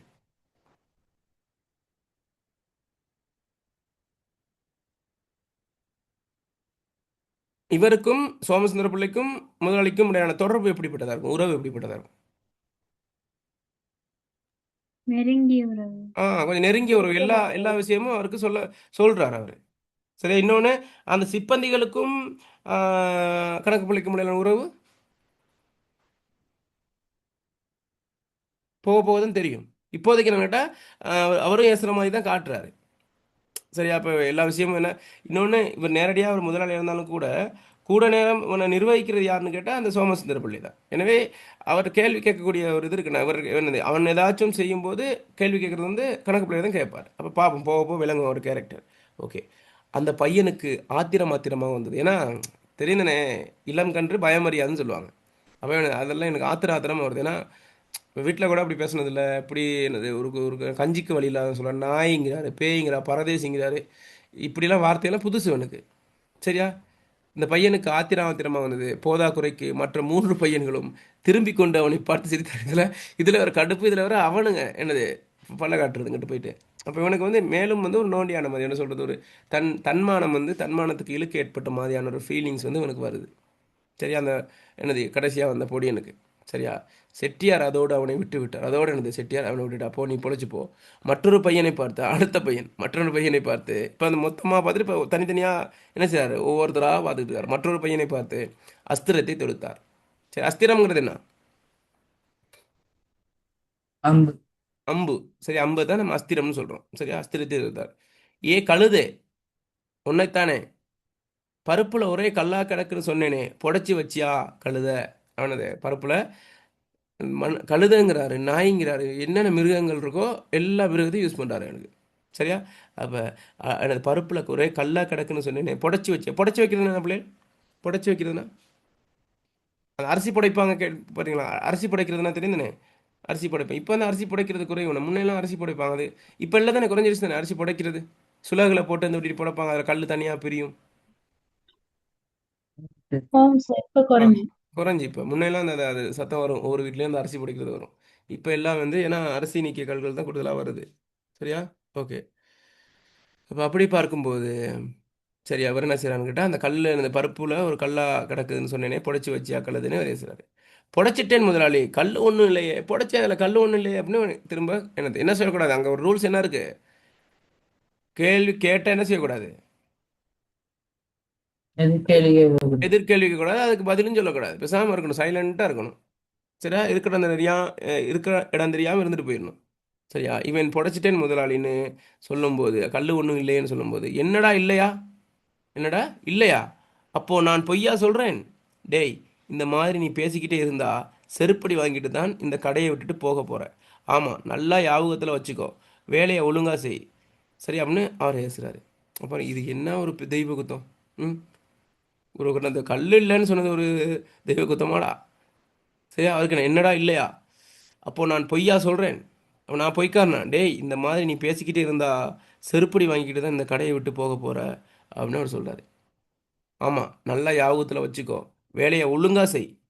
சோமசுந்தரம் பிள்ளை சோமசுந்தரம் பிள்ளை பேச்சை பார்த்தீரா? பார்த்துக்கிட்டு தானே இருக்கேள். சரியா? கடைக்கு வரவனெல்லாம் ஒருத்தன் பாக்கி இல்லாமல் என்ன செட்டியாரே இப்படி கல்லை போட்டிருக்கீரே பருப்புலன்னு கேட்குறான். எல்லாம் வந்து கேட்குறானா? இவன் என்னடாண்டா, புடைச்சேன் கல்லில்லைங்கிறான். இவன் புடைச்சானா கல்லில்லைங்கிறான். ஏ கழுத, நீ புடைச்சது நெசந்தானா? கேட்டதுக்கு பதில் சொல்லு, இல்லை இப்படியே கடையை விட்டு கீழே இறங்குன்ட்டு அவர் சொல்கிறார். நீ பொய் சொல்லாத, உண்மைக்கு புடைச்சியா சொல்கிறா அப்படின்னு அவர் சொல்கிறாரு. அப்போ ஒரே அவமானமாக போச்சு குமார் அப்படிங்கிற மாதிரி கதை போகுது. சரியா? சோமசுந்தர பிள்ளை அந்த பையனை பார்த்து, புடைச்சேன் கல்லை சுத்தமாக புறக்கிட்டேன் முதலாளின்னு சொன்ன என்னப்பா? சரியா? சோமசுந்தரம் என்ன சொல்றாரு? அந்த பையனை பார்த்து, புடைச்சேன் கல்லை சுத்தமாக புறக்கிட்டேன் முதலாளின்னு சொன்ன என்னப்பா அப்படின்னா இவர் சொல்றாரு. என்ன சொல்றா சொல்லி சமாளிச்சுட்டு போட, என்னடா நீ அப்படிங்கிற மாதிரி இவர் கொஞ்சம் காப்பாற்ற பார்க்காரு. நெசத்தை சொல்றதுக்கு என்ன என்ற நெசத்தை சொல்றதுக்கு என்ன சொல்லு அப்படின்னு அந்த பையன் பதில் சொல்லாமல் என்றான். ஏன்னா ஏன் சொல்லாமல் இருக்கான் பதில்? இப்போ பதில் ஒன்றும் சொல்லலாம். ஏன் சொல்லலை? புடைச்ச திருப்பி ஏச்சு விழும். புடைச்சேன்னு சொன்னாலும் ஏச்சுலும், புடைக்கலன்னு சொன்னாலும் ஏச்சுலும். அதனால மௌனமே சிறப்புன்ட்டு அவன் மௌனமாக இருக்கான். அந்த பையன் பதில் சொல்லாமல் என்றான். செட்டியார் கடைப்பையன்கள் அத்தனை பேரையும் மொத்தமாக பார்த்து, எல்லாத்தையும் பார்த்து, போங்களே, என் மூஞ்சியில முழிக்காதீங்க, உங்களை கட்டிக்கிட்டு மாரடிக்கிறதுக்கு ஒரு குத்துக்கல்லை கட்டிக்கிட்டு மாரடிக்கலாம், தொலைஞ்சி போங்கடா என்று விரட்டினார். ஒரு குத்துக்கட்டையை வச்சாலும் ஒரு உட்காந்துக்கிட்டு இருக்கலாம். சும்மா உன்னை பெற்றதுக்கு பலாக்கட்டையை பெற்றிருக்கலாம்னு சொல்லுவாங்க. பலாக்கட்டைனா தெரியுதுன்னு உங்களுக்கு? அங்கிட்ட உங்களோட பக்கம் பலாக்கட்டைங்கிற சொல் யூஸ் பண்ணுவீங்களா? இல்ல சார். பலாக்கட்டை நான் கேட்டால் அந்த இப்போ அடுப்பு முன்னுக்கு உட்காரதுக்கு ஒரு உயரமெல்லாம் உட்காரும். அது என்னன்னு சொல்கிறது, வெளியிலையும் சொல்லுவீங்க அது. கீழே உட்கார்றதுக்கு கீழே ஒரு மர பலகையால் அடிச்சது சின்ன ஒரு இது இருக்கும். ஸ்டூல் ஸ்டூல் ஸ்டூல் சின்ன ஸ்டூல் மாதிரி இருக்கும். குத்தி என்ன சொல்லுவீங்க? குத்தி. குத்தின்னு சொல்லுவீங்களா? அங்கிட்டு பலாக்கட்டைன்னு சொல்கிறது இது. சரியா? நம்ம பக்கம். அப்போ அந்த குத்தின்னு சொல்கிற மாதிரி இவர் என்ன சொல்கிறாரு கேட்டால், உங்களெல்லாம் என்னது, உங்களை வச்சு மாரடிக்கிறதுக்கு ஒரு குத்துக்கல்லை கட்டிக்கிட்டு மாரடிக்கலாம். ஏன்னா அதுக்கு உயிர் இல்லை, ஒன்றும் இல்லை. இருந்தாலும் சொல்கிறதுக்கெல்லாம் என்ன சொன்னாலும் அது பாட்டுக்கு எந்த ஒரு அசைவும் இல்லாமல் இருக்கிற மாதிரி இருக்கும். ஆனால் இவனுங்க இல்லை, எது கேட்குறானுங்க, கதைக்கிறானுங்க, அவருக்கு அது பிடிக்கல. தொலைஞ்சி போங்கடான்ட்டு போங்க போங்க போயிட்டு தொலைஞ்சி போங்கடா அப்படின்ட்டு சார். அப்போ ரொம்ப ஸ்ட்ரெஸ்ஸில் தான் இருக்கானுங்க. யார்? அந்த சிப்பந்திகள். பார்ப்போம் இன்னும் என்ன நடக்குதுன்னு பார்ப்போம். கடைப்பையன்கள் நால்வரும் உள்ளே போய்விட்டார்கள். உள்ளே போனதும் பழைய மூவரும் சிரித்தார்கள். அப்போ ஒருத்தனை பேசும்போது மறுத்தனை சிரிக்கிறது சின்ன பிடிங்க தானே, அது ஒருத்தன் இருக்கும் தானே அவனுக்குள்ள. அப்போ ஒருத்தனை ஒருத்தனை எல்லாத்துக்கும் விழுவும், ஆனால் அவன்கிட்ட டைம் வரும்போது அடுத்தவன் சிரிக்கிறது, திரும்ப இன்னொருத்தன் வரணும், மற்றவங்களாம் சேர்த்து அப்படியே ஒரு ஒரு வளம் ஒன்று அங்கே இருக்குது, சிரிச்சுக்கிட்டு இருக்குது. ஆனால் விளங்குதா அது அவனுங்க அப்படியே, அதாவது பழகி போயிடுச்சு அவனுங்களுக்கு. மறு நிமிஷமே செட்டியார் அவர்களை அழைத்தார். ஏண்டா, எங்கடா கூண்டோட கைலாசம் போயிட்டீங்க, உள்ளே சமுக்காலத்தை விரித்து படுத்து தூங்குங்கடா, நல்லா தூங்குங்க, இங்கே வாரவங்களுக்கு புளியும் கடுகும் நான் நிறுத்து போடுறேன், சரியா அப்படின்னு சொல்கிறாரு. கொஞ்சம் ஒரு நிமிஷம்.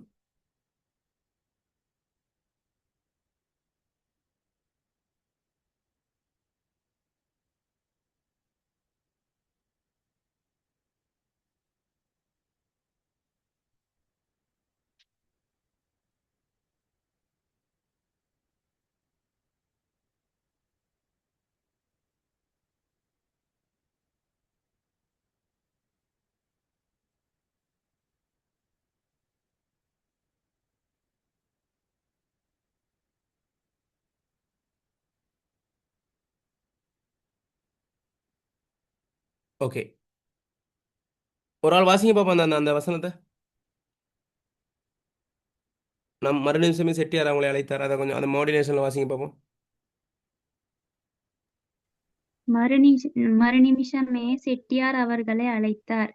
ஏண்டா எங்கடா கூண்டோட கைலாசம் போயிட்டீங்க? உன்னே சமுக்காலத்தை விரிச்சு படுத்து தூங்குங்கடா, நல்லா தூங்குங்க. இங்கே வர்றவர்களுக்கு புளியும் கடுகும் நான் எடுத்து போடுறேன். ஆ, என்ன சொல்றாரு? மறு நிமிஷம் அடுத்த நிமிஷமே எல்லாத்தையும் சேர்த்து அவங்களை அழைத்தார். ஏண்டா எங்கடா கூண்டோட கைலாசம்ங்கிறது என்னது? கைலாசம் கைலாசம்ங்கிறது என்னது? அது ஒரு என்ன சொல்றது, ஒரு ஒரு வானலோகம். சரியா? சிவன் சிவன் முழு முதல்ல கடவுளாக இருப்பார். அப்போ இறந்த இந்துக்கள் என்னன்னா, இறந்த பிறகு அந்த இறுதிக்கிரியை செய்யும்போது சொர்க்கம் சேர் கைலாசம் சேர், சொர்க்கம் சேர் கைலாசம் சேர்னு சொல்லுவாங்க. சரியா? சொர்க்கம் சேர் கைலாசம்ங்கிறது இறைவன் இருக்கக்கூடிய அந்த அந்த இடம். சரி, கைலாசம்ங்கிறது சிவலோகம். சரியா? ஏன்னா அங்கே போயிட்டீங்களா, எல்லாம் கூண்டோட அங்கே போயிட்டீங்களாடா? சரியா? ஏண்டா எங்கடா கூண்டோட கைலாசம் போயிட்டீங்க? உள்ளே சமகாலத்தை விரித்து படுத்து தூங்குங்கடா. சமுக்காலம்ங்கிறது என்ன? அந்த சமுக்காலம்ங்கிறது என்ன? அந்த ஒரு பெரிய விரிப்பு. சரியா? அந்த அதை வச்சு படுத்து தூங்குங்கடா, நல்லா தூங்குங்க. இங்கே வாரவங்களுக்கு புளியும் கடும் நான் எடுத்து போடுறேன்ட்டு சொல்கிறாரு. சரியா? அதுக்கப்புறம் நடக்குதுன்னு கேட்டால், புதுப்பையன் ஆத்திரத்தை அடக்கி கொண்டு, சரி ஆத்திரத்தை உள்ளுக்கு அடக்கிட்டு, நீங்கள் தானே முதலாளி உள்ளே போக சொன்னீங்க, நாங்கள் எது செஞ்சாலும் குத்தமாக சொல்கிறீங்களே என்று 2 வாரங்களாக அடக்கி வைத்திருந்த ஆத்திரத்தை கக்கியே விட்டான். என்ன நடக்குதுங்க? இவனும் ஒரு சிறுவன் தானே, இவனுக்கும் கோபம் இருந்தானே. புதுப்பையன் ஆத்திரத்தை அடக்கிட்டு என்ன செய்யறான்? அடிக்கணும் போல இருக்கு, ஆனால் அடிக்க முடியாது. ஏன்? அங்கே என்னது, அவர் முதலாளி. அப்போ நீங்கள் தானே முதலாளி உள்ளே போக சொன்னீங்க, நீங்கள் தானே போவீங்கலாம், போங்கடா உள்ளுக்குன்ட்டு. நாங்கள் எது செஞ்சாலும் குத்தமாக சொல்கிறீங்களே, சரியா? எது செஞ்சாலும் குத்தமாக சொல்கிறீங்களே என்று 2 வாரங்களாக அடக்கி வைத்திருந்த 2 வாரம் வைத்திருந்த ஆத்திரத்தை கக்கியே விட்டான். சரியா? இந்த இடத்துல இவர் அப்படியே ஷாக் ஆயிட்டாரு. சரியா? பார்க்கணும், சின்ன ஒரு வீடியோ பார்ப்போமா? அதோட சம்மந்தப்பட்ட ஒரு சின்ன ஒரு வீடியோ கிளிக் பண்ணு.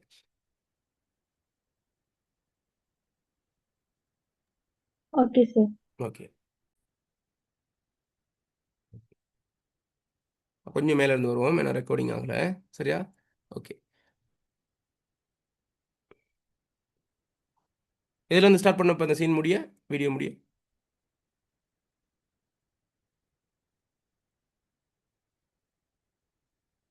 அவன் பேசியதை கேட்டாதானே? ஆம் சார். ஆ. அவன் பேசியதை கேட்டு மற்ற பையன்கள் முகத்தை திருப்பிக் கொண்டு சிரிக்க, செட்டியார் தம் முகத்தை இன்னும் கடுகடுப்பாக வைத்துக்கொண்டு சோமசுந்தரம் பிள்ளையை ஏறிட்டு பார்க்க, பிள்ளை அந்த பையனை பார்த்து, ஏண்டா பேசாதேன்னு உனக்கு எத்தனை தரம் சொல்றது? என்ன பயல்டா நீ? போய் அந்த ஈரங்காயத்தை மூட்டையிலிருந்து எடுத்துக்கிட்டு வா, இங்கே பொட்டியில ஈரவங்காயம் இல்லை என்றார். ஓகே, அப்போ அந்த விஷயம் அங்கே முடியுது. அதெல்லாம் எங்கே தெரியுது? அப்போ இது இந்த விஷயம் எனக்கு எங்கே தெரியுது? நீ சொன்னா தான், ஒவ்வொன்றையும் சொல்லி சொல்லி தான் அவன் செய்கிறானுங்கிற மாதிரி அவர் எடுத்துக்கொண்டு, எல்லாம் சொல்லி தான் நடக்க வேண்டியிருக்கு. ஏண்டா சோறு திங்கிறீங்களே, அதையும் சொன்னாதான் திம்பீங்களோ? இல்லை கேட்குறேன் அப்படின்னு அவர் கேட்குறாரு. இப்படி அறிவுகெட்ட பயல்களாக வந்து நமக்குன்னு சேர்ந்துருக்காங்களே, அதை சொல்லும். டேய் தாண்டா அந்த முத்தையா பிள்ளை பாக்கியை போய் கேட்டியா? அதையும் சொன்னாதான் செய்வியா அப்படின்னு கேட்கும்போது, கேட்டேன் முதலாளி அவன் சொல்கிறான். அதுக்கப்புறம் கேட்டியாக்கும் கெட்டிக்காரன் தான், கேட்டு வாங்கணும்னு தோணலையோ? அவன் கேட்கும்போது பாக்கியை கொடுத்துட்டாரு என்று பெருமிதத்தோடு அவன் சொன்னான். பெருமிதத்தோடு அவன் சொல்லும்போது அதற்கும் அவர் வசைப்படுறார். அட என்னமோ இவன் சாமர்த்தியத்திலே வாங்கின மாதிரிலே பேசுகிறான். கடன் வாங்கினவர் கொடுக்காமலா இருப்பார்? முத்தையா பிள்ளை யோக்கியன், இவனைப் போல முடிச்சு மாறி பயில இருப்பார்னு நினைச்சான் போல. அப்போ முடிச்சு மாறி அப்படிங்கிறது சொன்னது போல தந்திரமாக நடந்து கொள்பவன், அதே மாதிரி நம்பக தன்மையற்றவன், சூழ்ச்சிக்காரங்கிற மாதிரி பொருள் வருது. எனவே இவனையும், சரியா, என்னது இவர் என்ன சொல்றாரு கேட்டா, இப்படிப்பட்ட தன்மை கொண்டவன், எனவே இவன் மாதிரியே முத்தியா பிள்ளையும் இருப்பாருன்னு நினைச்சான் போல இருக்கு, அதனால தான் கொடுத்துட்டாருன்னு ரொம்ப சவடாலா சொல்றான். சவடால்னா என்ன? சவடாலா சொல்றதுன்னா ஒரு திமிரா. சரியா? திமிரா சொல்றான். ஏய் நீ எப்படிடா போய் கேட்ட? கண்டிப்பாக கேட்டியா? அப்போ கேட்குற சுபாவம் இருக்குதுன்னு, கண்டிப்பாக கேட்டியா அல்லது சுமூகமாக கேட்டியா அல்லது சாதாரணமாக கேட்டியா அப்படின்னு கேட்குறாரு. சரியா? அதுக்கு அவன் சொல்கிற எடுத்தோன்னே, எது கேட்டாலும் எப்படி சொன்னாலும் ஏச்சு விழ தான் போகும். சரி, கண்டிப்பாக தான் கேட்டேன் முதலாளி அப்படின்னு அவர் சொல்லணுன்னு அதுக்கு என்ன சொல்கிறானுடா, கண்டிப்பாக கேட்டியா? உன்னையாடா அப்படி கேட்க சொன்னது? எதை எதம்பதமாக பேசணும்னு உனக்கு எத்தனை தரம் சொல்லியிருக்கேன். கண்டிப்பாக பேசினா நாளைக்கு எவன்டா கடைக்கு வருவான்னு என்னது அவர் சொல்கிறாரு. கண்டிப்பாக கூட எதமா பதமா என்னது பார்த்து தான் பேசணும்னு அவர் சொல்கிறாரு. சரி, அதே எதமா பதமா பேசியிருந்தா என்ன சொல்லியிருப்பாரு? என்ன சொல்லியிருப்பாரா இருக்கும்? ஏன் அப்படி பேசுனேன்னு கேட்டிருப்பாரு. அவன் எப்படி எதமா பதம் எப்படிடா கடன் கொடுப்பான், கடன் வாங்கினே கொடுப்பான், கண்டிப்பாக கட்டணம் கொடுப்பான்னு சொல்லியிருப்பாரு. சரியா? அப்போ இப்படி தான் சிக்கல் பார்ப்போம். அப்போது சோமசுந்தரம் பிள்ளை குறுக்கிட்டு சாவதானமாக, முருகையா அந்த பெரிய கணக்கு நோட்டை இப்படி எடு அப்படின்னு முருகையாங்கிற நபர் தான் அந்த இடத்துல அதை நான் அவர்கிட்ட மாட்டிக்கிட்டது. சரியா? நோட்டை இப்படி எடுன்னு ஒரு கொஞ்சம் அங்கிட்ட என்ன சொல்கிறது நகர்த்துறதுக்கு. அவர் சோமசுந்தரம் பிள்ளை குறுக்கிட்டு சாவதானமாக என்ன செய்கிறான்னு கேட்டால், முருகையா அந்த பெரிய கணக்கு நோட்டை இப்படி எடு என்றார். செட்டியார் முருகையாவை விட்டு விட்டார். மற்றொரு பையனை ஏறிட்டு பார்த்து கொண்டிருந்த சமயத்தில் சண்முக பிள்ளை கடைக்கு வந்து சில மற்ற பிள்ளையும் ஏறிட்டு ஏன் பார்க்குறாரா இருக்கும்? கிட்ட என்ன காரணம் ஏசுறது ரெடி ஆகிறாரு. அந்த டைமில் புதிய ஒரு பாத்திரம் உள்ளுக்கு வருது. என்ன அந்த பாத்திரம்? சண்முக பிள்ளை. சரியா? சண்முக பிள்ளைங்கிற ஒரு பாத்திரம் வருது. ஓகே. அண்ணாச்சி வாங்க என்று அவரை வரவேற்ற செட்டியார் அந்த பையனை பார்த்து, ஏய் பரதேசி, நான் உனக்கு என்ன சொன்னேன், என்னலே சொன்னேன் என்று கேட்டுக்கொண்டிருக்கும் போது சண்முகம் பிள்ளை பேச்சு கொடுத்தார். அந்த டைமில் சொல்லும்போதே எனது ஏச ஆரம்பிச்சிட்டார். போது செட்டியாரையா, நாளைக்கு மதுரைக்கு போகிறேன். சரி, அந்த பேச்சை நிறுத்துறதுக்கு யோசிச்சாரா, அல்லது அவன் கஷ்டப்படுறானே, மனசு கஷ்டமாக இருக்குமே, அதுக்காக நம்ம இடையில கழிச்சு அவர் நிப்பாட்டணும் என்னன்னு தெரியல. பார்ப்போம் அந்த கேரக்டர் எப்படி நம்ம போக போதான் தெரியும். செட்டியாரையா, நாளைக்கு மதுரைக்கு போறேனா என்று தாம் சொல்ல வந்த விஷயத்தை ஆரம்பித்தார். செட்டியாரும் கவனத்தை அவரிடம் திருப்பினார். செட்டியாரும் கவனம்னா இப்போ எங்கே இருக்குது, அந்த பையன்கிட்ட இருந்து இப்போ சண்முக பிள்ளைக்கு மாறிட்டார். அத்துடன் சாமான்கள் வாங்கும் இரண்டொருவர் வந்தார். அந்த இடத்துல சாமான்கள் வாங்கும் இரண்டொருவர் வந்தாங்க. பையன்கள் சுறுசுறுப்பாக வேலையில் ஈடுபட்டார்கள். பையன் என்ன செஞ்சாங்கடா, வேலையில் ஈடுபட்டு வேலை செஞ்சுக்கிட்டு இருக்காங்க. கதிரேசன் எப்பொழுது பார்த்தாலும் கடை சிப்பந்திகள் மீது இப்படி சீறி விழுவதை பல வருஷங்களாக பார்த்து கொண்டு வந்தவர் சண்முகம் பிள்ளை. ஒரு நாள் கூட செட்டியார் அன்பாக ஒரு பையனை பார்த்து பேசியதில்லை. மாதத்தில் 10 நாட்களாவது அவர் செட்டியார் கடைக்கு வந்து சிந்தனை உட்கார்ந்து பேசி கொண்டு விட்டு போவார். அப்போ இந்த இடத்துல கதிரேசன் செட்டியார் என்ன எப்போ பார்த்தாலும் பேசிக்கிட்டே தான் இருப்பார். சரி, இதை யார் அவதானிக்கிறா? தொடர்ச்சியாக குறைஞ்சது 10 நாள் சரி வந்து பார்த்துட்டு காய்ச்சி தான் போவார். யாரு? சண்முக பிள்ளை. அப்ப இவருக்கு வந்து ஒரு டவுட், என்ன ஏன் இப்படி கடுகடுப்பா இருக்காரு அப்படின்னு அவர் யோசிக்கிறார். அவர் வந்து விட்டால் கடைப்பையன்கள் ஒரே கொண்டாட்டம். ஏனென்றால் அவரோடு பேசிக் கொண்டிருக்கும் போது செட்டியார் சகசநாம அர்ச்சனையை தற்காலிகமாக நிறுத்தி வைத்து விடுவார் என்பது அவர்களுக்கு தெரியும். அப்ப அந்த டைம்ல மட்டும்தான் ஒரு ஓய்வு, வாய் கொஞ்சம் ஓய்வா இருக்கும். சரியா? அப்ப சொல்லுங்க பாப்போம், சகசநாம அர்ச்சனை என்ன என்ன எப்படி விளங்கி வச்சிருக்கீங்க? சகசநாம அர்ச்சனைனா இந்த வடமொழி சொல்லணும். சகஸ்ரநாம அர்ச்சனைங்கிறது இப்போ ஒரு தெய்வம் இருக்குதுன்னு, தெய்வத்துக்கு வந்து தெய்வத்தின் 6,000 பேர்கள். சரி, 1000 பேர்கள் இருக்கும். சரி, அப்போ இப்போ சிவனுக்கு வந்து சிவன் இருக்குது, உருத்திரன் இருக்குது, சரியா, நீலகண்டன் இருக்குது, அந்த மாதிரி நிறைய பேர்கள் இருக்குதுன்னு ஒரு இறைவனுக்கு. எனவே அந்த பேரை சொல்லி சொல்லி 1000 பேரை சொல்லி சொல்லி பூசை செய்வாங்க. பூசை செய்யும்போது பூக்களை கொண்டு பூசை செய்வாங்க. பால், பழம், அந்த மாதிரி பஞ்சாமிர்தம், அந்த மாதிரி அந்த திருவுருவத்தை என்ன செய்வாங்க, அதனால் அந்த சொல்லி சொல்லி சொல்லி மந்திரமாக சொல்லி சொல்லி பூசிப்பாங்க. அதைத்தான் சகஸ்ரநாம அர்ச்சனைன்னு சொல்கிறது. எனவே இவர் அந்த அந்த இவர் என்ன செய்கிறார், தொடர்ச்சி அதனை செய்கிற 1000 பேர் எப்படி மந்திரம் சொல்கிற மாதிரி இவர் தொடர்ச்சி என்ன செய்கிறார், அவர் ஏசிக்கிட்டே தான் இருக்கார். எனவே அந்த சகஸ்ரநாம அர்ச்சனையை தற்காலிகமாக என்ன செய்கிறார், நிறுத்தி வைத்து விடுவார் என்பது அவர்களுக்கு தெரியும். இவர் பேச்சு கொடுத்தா அங்கே நடக்கும். எனவே யாரை எதிர்பார்த்துக்கிட்டு போனால் அந்த சண்முகமலை எப்பாச்சும் வருவாரா, ஏதாச்சும் மாட்டிக்கிட்டும் போது அல்லது பேசும்போது அப்படிங்கிற ஒரு நினைப்பு கூட அவனுக்கு வரும். ஏன்னா காப்பாற்றி விட்டுருவார் அப்படின்ட்டு. செட்டியாரும் கூட அர்ச்சனை நிறுத்துவதற்கு அதை ஒரு நல்ல சந்தர்ப்பம் பாருங்க. இந்த இடத்துல பாருங்க, நல்ல ஒரு பாயிண்ட். செட்டியாரும் கூட அர்ச்சனை நிறுத்துவதற்கு அதை ஒரு நல்ல சந்தர்ப்பமாக கருதுவார். இப்போ செட்டியார் என்ன செய்யறாருன்னு கேட்டால், அந்த அர்ச்சனை அதாவது அந்த ஏசுறதை நிறுத்துறதுக்கு ஒரு சந்தர்ப்பமாக அவர் கருதுவார்னா என்ன அர்த்தம்? அதில் என்ன அர்த்தம்? நீங்கள் எப்படி ஃபீல் பண்ணுறீங்க? அந்த அந்த வசனத்தில் என்ன என்ன யோசிக்கிறீங்க?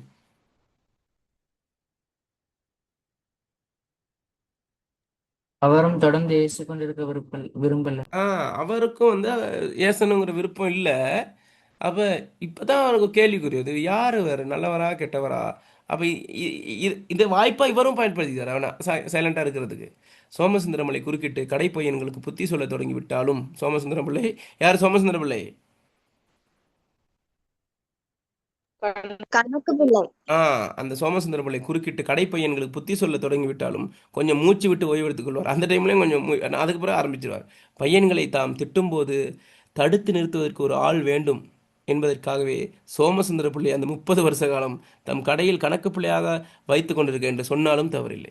இப்போ சோமசுந்தர பிள்ளை கணக்கு பார்க்குற வேலை மட்டும் இல்லை, இப்படி இவங்களை ஏசும்போது அதை தடுக்கிறதுக்கு ஒரு ஆள் வேணும்.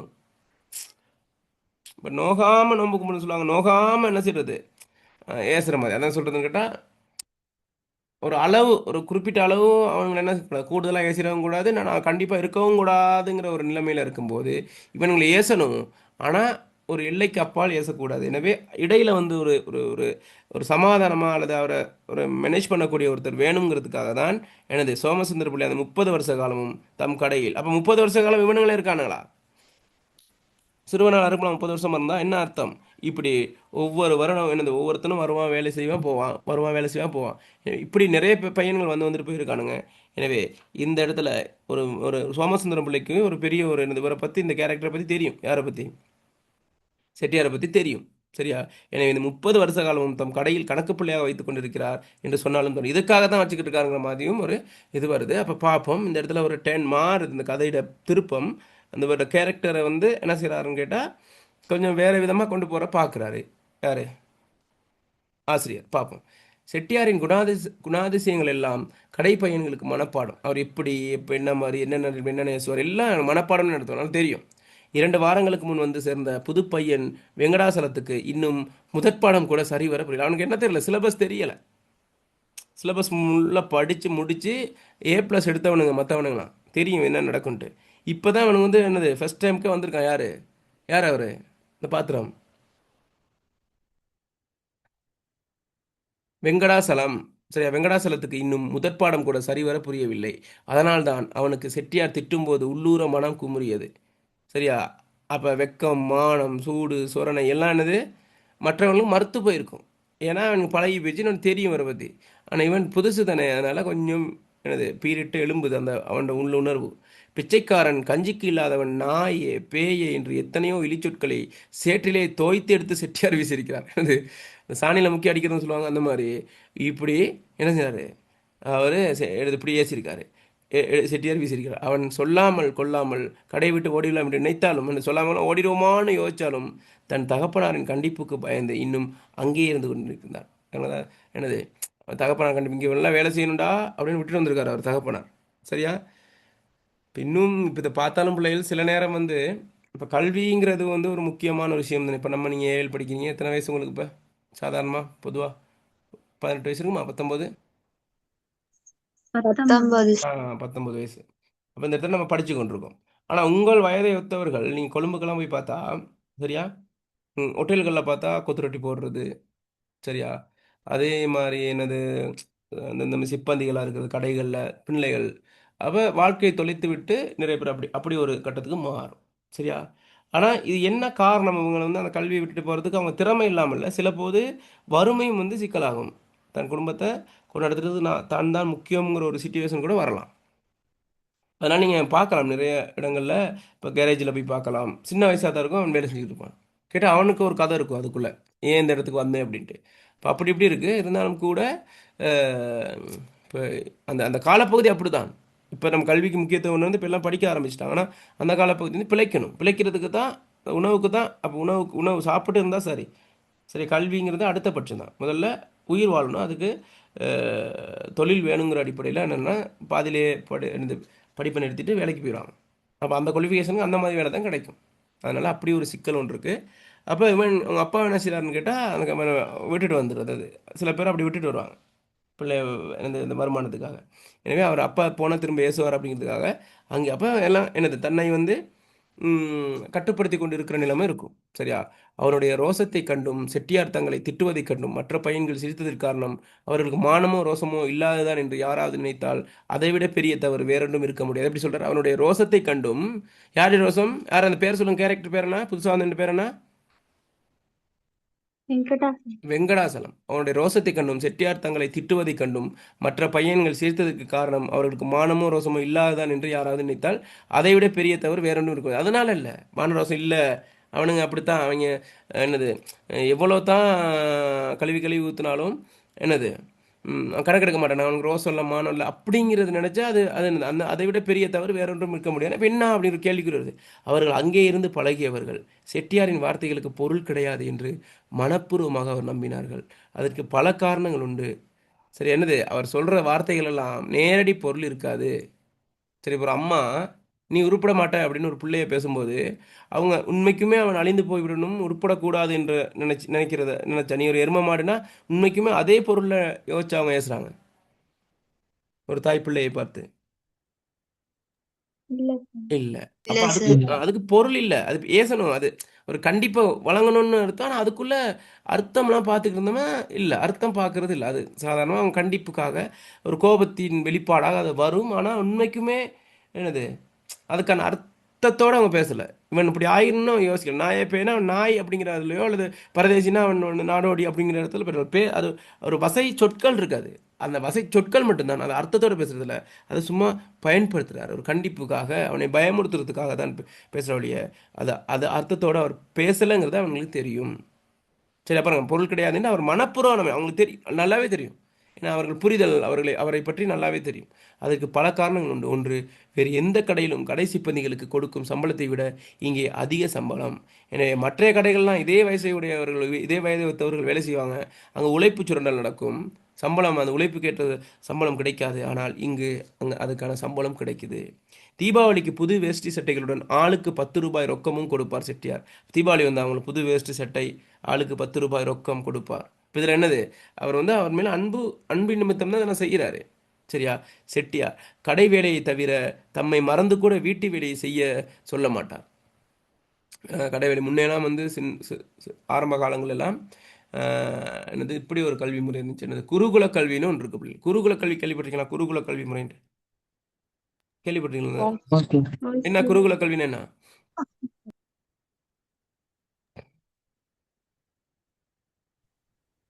குருகுல கல்வினா பிள்ளைகள் ஆசிரியர் இருப்பார். அவருக்கு அந்த அந்த ஆசிரியர் வந்து ஒரு ஒரு துறையில் சிறப்பு தேர்ச்சி அடைவராக இருப்பாருன்னு. அப்போ அவர்கிட்ட வந்து நம்ம நேரடியாக போயிட்டு அவருக்கு சிஷியனாக ஆகி அவர் குருவாக ஏற்றுக்கொண்டு அவருக்கு பணிவிடை செய்யணும். சரி, அவருக்கு உடை அலசுறதா இருக்கலாம், தோட்டத்தை பார்க்கலாம், வீடு பெருக்கு எல்லாம் செய்து அவரை திருப்திப்படுத்தின பிறகு தான் அவர் என்ன செய்வார், அந்த கலையை சொல்லிக் கொடுப்பார். இப்படி தான் இருந்துச்சு ஆரம்ப காலங்களில். அப்போ ஒரு சேவையாக செஞ்சு தான் அந்த அந்த கலையை நம்ம அடையணும் அப்படிங்கிற ஒரு இது இருந்துச்சு. சரியா? அப்போ இப்போ சில டீச்சர்ஸும் அப்படி தான் கேட்டால் பிள்ளைகளை வேலை வாங்குறதுக்கும் இப்பயும் இருக்குது சில சில விஷயங்கள் என்னது சொல்ல சொல்கிறது. சரி, அப்படி இப்படி. அப்போ இவர் என்னன்னு கேட்டால் இவர் சொன்னால் கேட்காம இருக்க மாட்டானுங்க. வீட்டு வேலை செய்யக்கூடிய இந்த உழைப்பு பயங்கரம் வாங்கலாம். ஆனால் இவர் என்ன செய்ய மாட்டார், அவர் மறந்தும் கூட என்ன செய்யறதில்ல, இந்த கடை வேலையை தவிர வேறு எந்த வேலையும் என்ன செய்யறதில்ல, இவர் என்னது சொல்கிறது இல்லை. சரியா? பரவாயில்ல சொல்கிறாரு, கடை வேலையை தவிர தம்மை மறந்து கூட வீட்டு வேலையை செய்ய சொல்ல மாட்டார். அவருடைய வீட்டுக்கு கடை பையன்கள் போனால், சரியா, அவருடைய வீட்டுக்கு கடை பையன்கள் போனால் அவங்க வீட்டுக்கு போகும் முகத்தில் கடுகடுப்பு இல்லாமல் ஐயா ராசா என்று அன்போடு பேசுவார். போகும்போது வேலை டைமில் மட்டும்தான் அந்த வேலைன்னு வந்தால் வெள்ளைக்காரங்கிற மாதிரி, அந்த டைமில் மட்டும் தான் கடுகெடுப்பார். மற்றபடி ஐயா ராசா என்று அன்போடு பேசுவார். ஏகதேசமாக சாப்பிட சொல்வதும் உண்டு. என்ன சாப்பிட்டு போயா அப்படிங்கிற மாதிரி இருந்தது. அப்போ அது சொல்லுவாங்க, அது வேற வாய் இது நார வாய்ங்கிற மாதிரி. அவர் அந்த போகும்போது சாதாரணமாக பேசுவார். ஐயா ராசா என்று அன்போடு பேசுவார். ஏகதேசமாக சாப்பிட சொல்லும். சில நேரத்தில் என்னது சாப்பிட சொல்வதும் உண்டு. எல்லாவற்றையும் விட முக்கியமாக யார் என்ன புகார் சொன்னாலும், வெளியில் யார் இப்படி நாங்கள் அங்கே கண்டு இங்கே கண்டேவன் அப்படிங்கிற வேற ஏதாச்சும் புகார் சொன்னாலும் எந்த பையனையும் வேலையிலிருந்து நீக்குவதே கிடையாது. வேலையிலிருந்து நீக்கினதே இல்லை. பையன்கள் வாலிபர்களாகி கல்யாணம் செய்து கொள்ளும்போது கல்யாண செலவுக்கு ஒரு கணிசமான தொகையும் கொடுப்பது வழக்கம். அவர் கடையில் வேலை பார்த்த பையன் பெரியவனாகி தனிக்கடை தொடங்க நினைத்தால் அதற்கும் உதவி செய்வார். அப்படி அவர் கைதூக்கி விட்டு இன்று 3 பேர் அதே ஊரில் மளிகை கடைகளை லாபகரமாக நடத்தி கொண்டு வருகிறார்கள். இந்த ரகசியங்கள் எல்லாம் கடை பையன்களுக்கு தெரியும். அதனால்தான் அவருடைய வசை புராணத்தை ஏதோ வழக்குழிந்த ஒரு அந்நிய பாஷையில் இயற்றப்பட்ட காவியமாக கருதி ஒதுக்கி தள்ளிவிட்டார்கள். இப்போ அவர் மீது உங்களுக்கு என்ன எண்ணம் தோன்றுது? நீங்கள் ஏற்கனவே நம்ம மனக்கண்ணில் இருந்த அந்த பண்புகள், அந்த நிலைமை இப்போ இருக்கா, அல்ல அதை கட் பண்ணிட்டாரா? புதிய ஒரு எண்ணம் அவர் மீது ஏற்படுதா? புதிய ஒரு எண்ணம் ஏற்படுது. இப்போ சொல்லுங்க பாப்போம், இப்போ எப்படிப்பட்ட கதாபாத்திரம் அவர், செட்டியார் கதாபாத்திரம்? பாசமான பாசமானவராக காணப்படக்கூடியவர், மற்றவருக்கு உதவி செய்யக்கூடியவர். கடைசி தோன்றினால விளங்கல? ஏசினாலும் அவங்க நல்லா வரணுன்றதுக்காக உழைக்கக்கூடியவர். கண்டிப்பு என்பது அவர்களை அடுத்த நிலைக்கு உயர்த்தவே தவிர அவர்களை வீழ்த்துவதற்காக அல்ல. எனவே அவர்களுடைய வளர்ச்சியின் நிமித்தம் தான் என்னது, அவர் பொறுப்பா, அவன் சின்ன பையலுக்கு தானே, அவனுக்கு பொறுப்பு இருக்காது. சரியா? இப்போ இவனிலே சொந்த கடை தூங்கும் போது இப்படி ஒரு ஒரு பொறுப்பு இல்லாமல் இருந்தால் அவன் தோல்வி அடைஞ்சிருவான். ஏன்னா அவனுக்கு வாழ்க்கைக்கு பக்குவப்படுதல். அதுமெல்லாம் பாருங்க, இப்போ ஒரு தொழில் தொடங்கக்கூடியவர் அதுக்கு எதிர் போட்டி தொழில் தொடங்கக்கூடியவரை ஊக்குவிப்பாரா? ஊக்குவிக்க மனசு வருமா? அதே ஊரில் செய்யக்கூடிய நிலைமை இன்னொருத்தன் போது இவருக்கு அது நஷ்டம் வருமா லாபம் வருமா? ஒரே எல்லைக்குள்ள இன்னொரு தொழில் தொடங்கும் போது, ஒரே கடை தொடங்கும் போது. நஷ்டம். நஷ்டம். ஆனால் இவர் எப்படி சொல்றார்? அவர் இந்த மாதிரி கடை போட்டிருக்கவங்க இருக்காங்க. சரியா? திருமணம் வந்து அதுக்கு காசு கொடுக்குறாரு. சரியா? அப்போ தனிக்கடை தொடங்க நினைத்தால் அதற்கும் உதவியும் செய்கிறாரு. அப்படி கைதூக்கி விட்டு இந்த 3 பேர் அதே ஊரில் மளிகை கடையில் லாபகரம், அதே ஊரில் என்னன்னு கேட்டால் லாபகரமாக என்ன செய்கிறாங்கன்னு கேட்டால் மளிகை கடை என்ன செய்கிறாங்க. சரியா? அப்போ இதில் என்ன தெரியுது உங்களுக்கு அப்படின்னு கேட்டால், அப்போ கடைசியில் சொல்கிறாங்கடா, இந்த ரகசியங்கள் எல்லாம் கடை பையன்களுக்கு இதெல்லாம் தெரியும் மற்ற ஆட்களுக்கு. அதனால்தான் அவருடைய வசை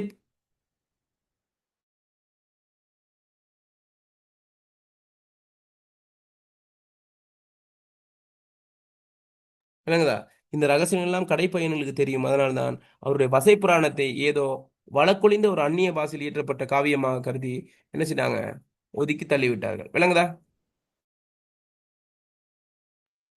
சார்.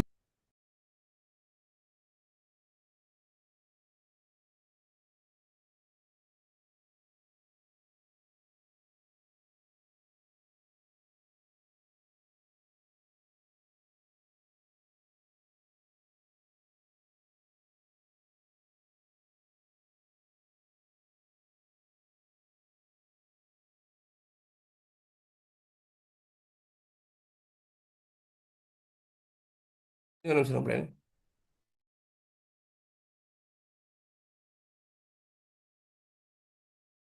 ஓகே, அப்போ இப்படி போகுது கதை. விளங்குதா? அப்போ பாருங்க என்ன செய்கிறாங்கடா, அவருடைய வசை புராணத்தை ஏதோ வழக்கொழிந்த ஒரு அந்நிய பாஷை அர்த்தமாக பார்க்குறது. அது ஏதோ இப்போ வந்து நம்ம ஒருத்தர் வந்து நம்மளை கோபமாக பேசும்போது நமக்கு கோபம் வருமா வராதா? சாதாரணமாக ஒருத்தர் நம்மளை வந்து இழிவாக பேசும்போது இயல்பாக கோபம் வருமா வராதா? வரும் சார். வரும். ஆனால் முன்னால் வரும் உள்ள சார். ஒரு மனநலம் பாதிக்கப்பட்டவர், சரியா, அப்படின்னு நம்ம யோசிச்சோன்னு வைங்களேன், அப்போ கோபம் வருமா வராதா? முன்னால் ஒரு மனநலம் பாதிக்கப்பட்டவர் நம்மளை ஏசுறாருன்னு வைங்களேன், அப்போ நமக்கு இரக்கம் தான் வரும், கோபம் வர்றது குறையும். அப்போ அந்த சில பேர் அதான் கோபத்தை அப்படி தான் சொல்கிறது. ஒரு புக்கில் ஒன்று வாய்ச்சது, ஒருத்தர் வந்து நம்ம கோபமாக பேசும்போது நம்ம என்ன செய்யணும் கேட்டால் அதுக்கு ரியாக்ட் பண்ணுறது, அது சாதாரணமாக ஈகோ டச் ஆகி நம்ம கோபம் வரும். ஆனால் அப்படி கோபப்படுறவங்கள வந்து என்னென்னு கேட்டால் அது அவங்கள வந்து ஒரு மனநலம் பாதிக்கப்பட்டவரை நம்ம யோசிச்சிட்டோம்னா கோபம் குறையும் அப்படின்ட்டு ஒரு டெக்னிக் தான். அந்த மாதிரி என்ன இவனுங்க என்ன செய்யணும் கேட்டால் அந்த வார்த்தைகளை வந்து ஒரு வழக்கொழிந்த ஒரு அந்நிய பாஷை, சரி, அதுக்கு அர்த்தமே இல்லை, நமக்கு தெரியாத ஒன்று, சரி, அப்படிங்கிற மாதிரி நினச்சிக்கிட்டு பேசாமல் என்னது தொடச்சிட்டு போய்கிட்டே இருக்கிறாங்க. சரியா? அப்போ இதில் இருந்து என்ன செய்யணும் கேட்டால் இவர் வந்து ஒரு நல்லதுக்காக தான் இவர் வந்து ஏசுறார் அப்படிங்கிற ஒரு விஷயம் வந்து இதில் சொல்ல வராரு. சரியா? ஓகே. காலையில் பையன்கள் விபூதி பூசி வந்ததைக் கண்டு சீறி விழுந்ததை பார்த்து புது பையன் மறுநாள் காலையில் பையன்கள் விபூதி பூசி வந்ததைக் கண்டு சீறி விழுந்ததை பார்த்த புது பையன் மறுநாள் வெறும் நெற்றியோடு வந்து விட்டான். அடுத்த நாள் வெறும் நெற்றியோடு வந்துட்டான். அவ்வளவுதான். நீ என்னடா சைவனா இல்லை வேதக்காரனா? நீ கிறிஸ்டியனா அல்லது இந்துவா? சரியா? என்னலே முடிக்கிற உன் மூஞ்சியை பார்த்தா எவன்டா கடைக்கு வருவான்? நெத்தியை சுடுகாடு மாதிரி வச்சுக்கிட்டு என்று பேசுகிற. விபூதி வச்சாலும் பிரச்சனை, வைக்காது ஒன்னடா வேணும் உனக்கு அப்படிங்கிற மாதிரி. போய் விபூதியை எடுத்து பூசு என்று கணக்கு பிள்ளை அவனுக்கு புத்தி சொன்னார். செட்டியார் திட்டுவதை உடனே எடுத்து விட்டார். அன்று செண்பகவல்லி அம்மன் அப்போ விளங்கிச்சா? இப்போ அவர் தொடர்ச்சியாக தான் நடக்குது. ஏதாவது ஒன்று ஏசணும், காரணம் ஒன்று.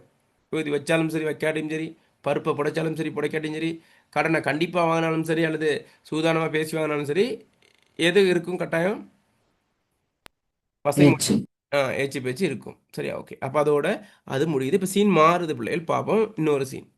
சரியா? அன்று செண்பகவல்லி அம்மன் கோவிலின் கடைசி நாள் விழா. பெரிய மேல கச்சேரி, வான வேடிக்கைகள் எல்லாம் ஏற்பாடாகி இருந்தன. அப்போ அங்கே செண்பகவல்லி கோயில்னா ஒரு பெரிய ஸ்பெஷலான ஒரு கோயில். இன்னும் அங்கே கடைசி நாள் விழா. அப்போ பெரிய மேல கச்சேரி, வான வேடிக்கைகள் எல்லாம் ஏற்பாடாகி இருந்தன. வெளியூர் கூட்டம் தெருவெல்லாம் நிரம்பி வழிந்து, எல்லாம் பெரிய க்ரௌடு. அன்று 1 மணி நேரம் முன்னதாகவே, அதாவது 8 மணிக்கே கடையை அடைத்து விட்டு தாமும் கோவிலுக்கு போகலாம், சரியா, மற்றவர்களும் வீட்டுக்கு அனுப்பிவிடலாம் என்று முடிவு கட்டியிருந்தார் செட்டியார். அப்போ எல்லாம் வெளினா போவோம், எனது 8 மணிக்கெல்லாம் கடையை மூடிடுவோம் அப்படிங்கிற மாதிரி அந்த பூசைக்கு போகணும்னு யோசிக்கிறாங்க. 7:30 மணிக்கெல்லாம் சண்முக பிள்ளை வந்தார். 7:30க்கெல்லாம் அந்த சண்முக பிள்ளை வந்தார். யார் அந்த சண்முக பிள்ளை? வெளியூர் போகிறேன், மதுரைக்கு போகிறேன்னு சொன்னவர் அவர் தானே? சார். 7:30 மணிக்கெல்லாம் சண்முக பிள்ளை வந்தார். செட்டியார் தாம் ஓய்வொளிச்சலற்ற வசை புராணத்தை நிறுத்தி, அண்ணாச்சி வாங்க என்று புன்னகையோடு அவரை வரவேற்றுவிட்டு, மதுரைக்கு நேற்று தானே போனீங்க என்று, ஆச்சு நேற்று தானே போனீங்க, அதுக்குள்ளே வந்துட்டீங்களா அப்படின்னு அவர் கேட்குறாரு. அங்கே சோழி போன காரியம் முடிஞ்சதும் திரும்ப வேண்டியது தானே, அங்கே சோழி முடிஞ்சோடனே போன காரியம் முடிஞ்சோடனே திரும்ப வேண்டியது தானே, இன்னைக்கு காலையில் முதல் வண்டிக்கே வந்துட்டேனே, குளித்து சாப்பிட்டேன், கொஞ்சம் அசந்து தூங்கினேன், தூங்கிவிட்டு வாரேன். சரி, அவர் என்ன செய்றாரு, அவர் அந்த வந்து கொஞ்சம் ரிலாக்ஸ் ஆகிட்டு இங்கே நேரடியாக இங்கே வந்துட்டார். செட்டியார் கடிகாரத்தை பார்த்தார். மணி 7:45, இதுதான் சமயம் என்று ஆரம்பித்து விட்டார். சரியா, 7:45 டைமுக்கு என்னது, நம்ம டேப்லெட் போடுற மாதிரி சாப்பிட்ற மாதிரி என்னது ஏசுறத ஒரு டைமாக வச்சுருக்காரு. ஏன்டா தீவட்டி தெரியணுங்களா? சரி, தீவட்டி தெரியணும்னா என்ன பிள்ளைகள்? தீவட்டி தெரியணும்னா வழிப்பறி கொள்ளர்கள். வழிப்பறி கொள்ளிர் வேற, அதாவது இப்படி சரியா, தான் செய்வது வந்து யாருக்கும் பயன், இது பயன் யாருக்கு பயன் யாருக்கு பயன் இல்லைன்ட்டு தெரியாமல் செய்கிறது.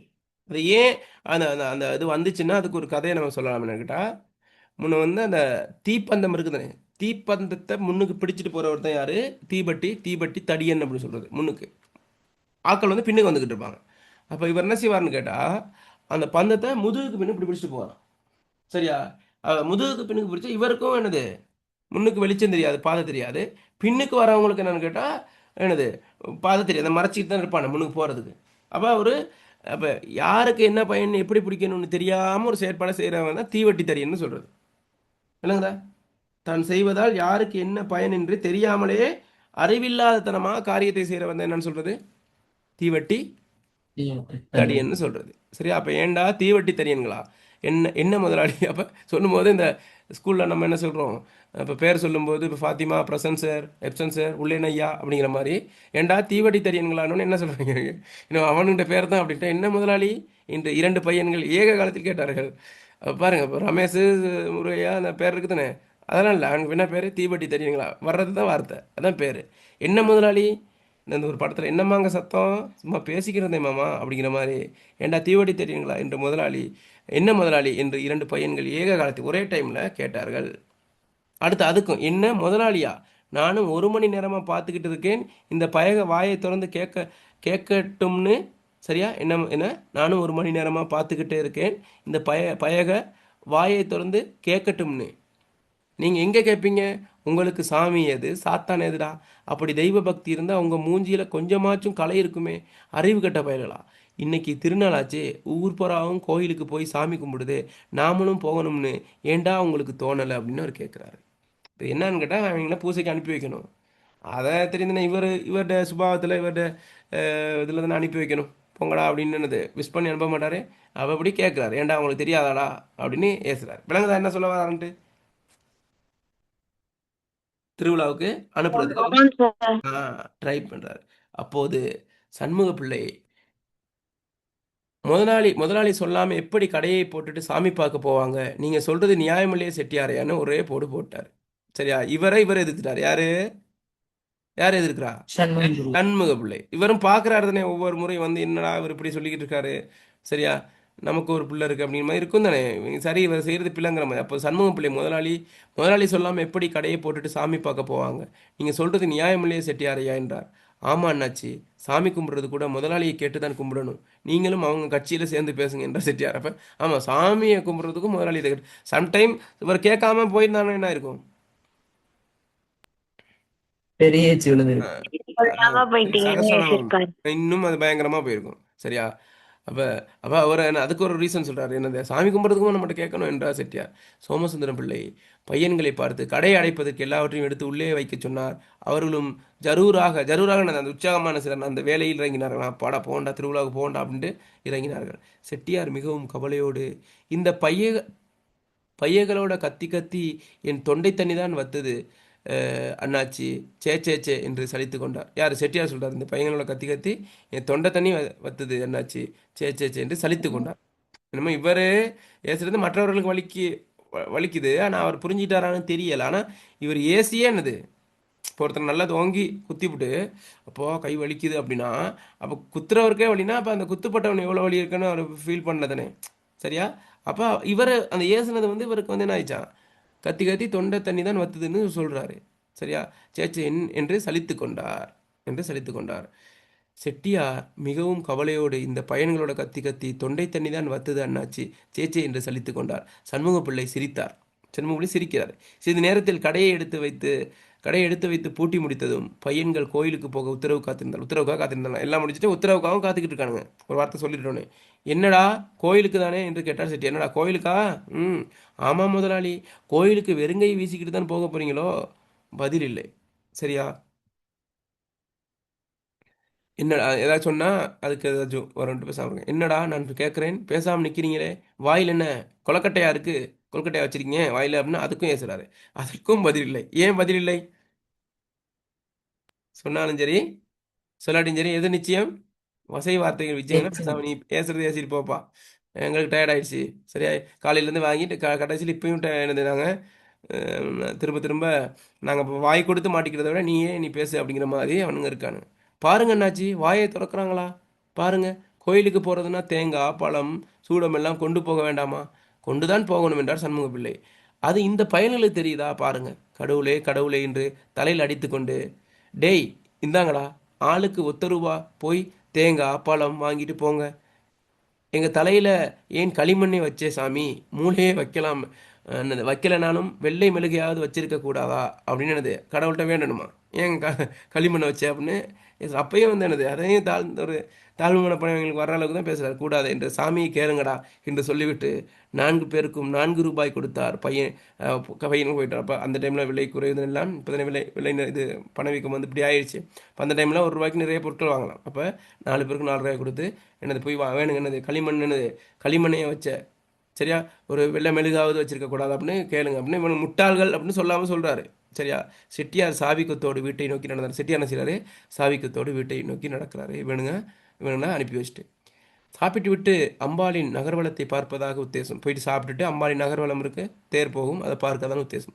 அம்பாள் கடைத்தெருவுக்கு வர மணி 11 ஆகிவிடும் என்பது அவருக்கு தெரியும். அவர் டைம் மேனேஜ்மெண்ட் உள்ளவர் தானே. அப்போ கணக்காக 11க்கு வரும். சண்முகப்பிள்ளையும் அவரும் பேசிக்கொண்டே போனார்கள்.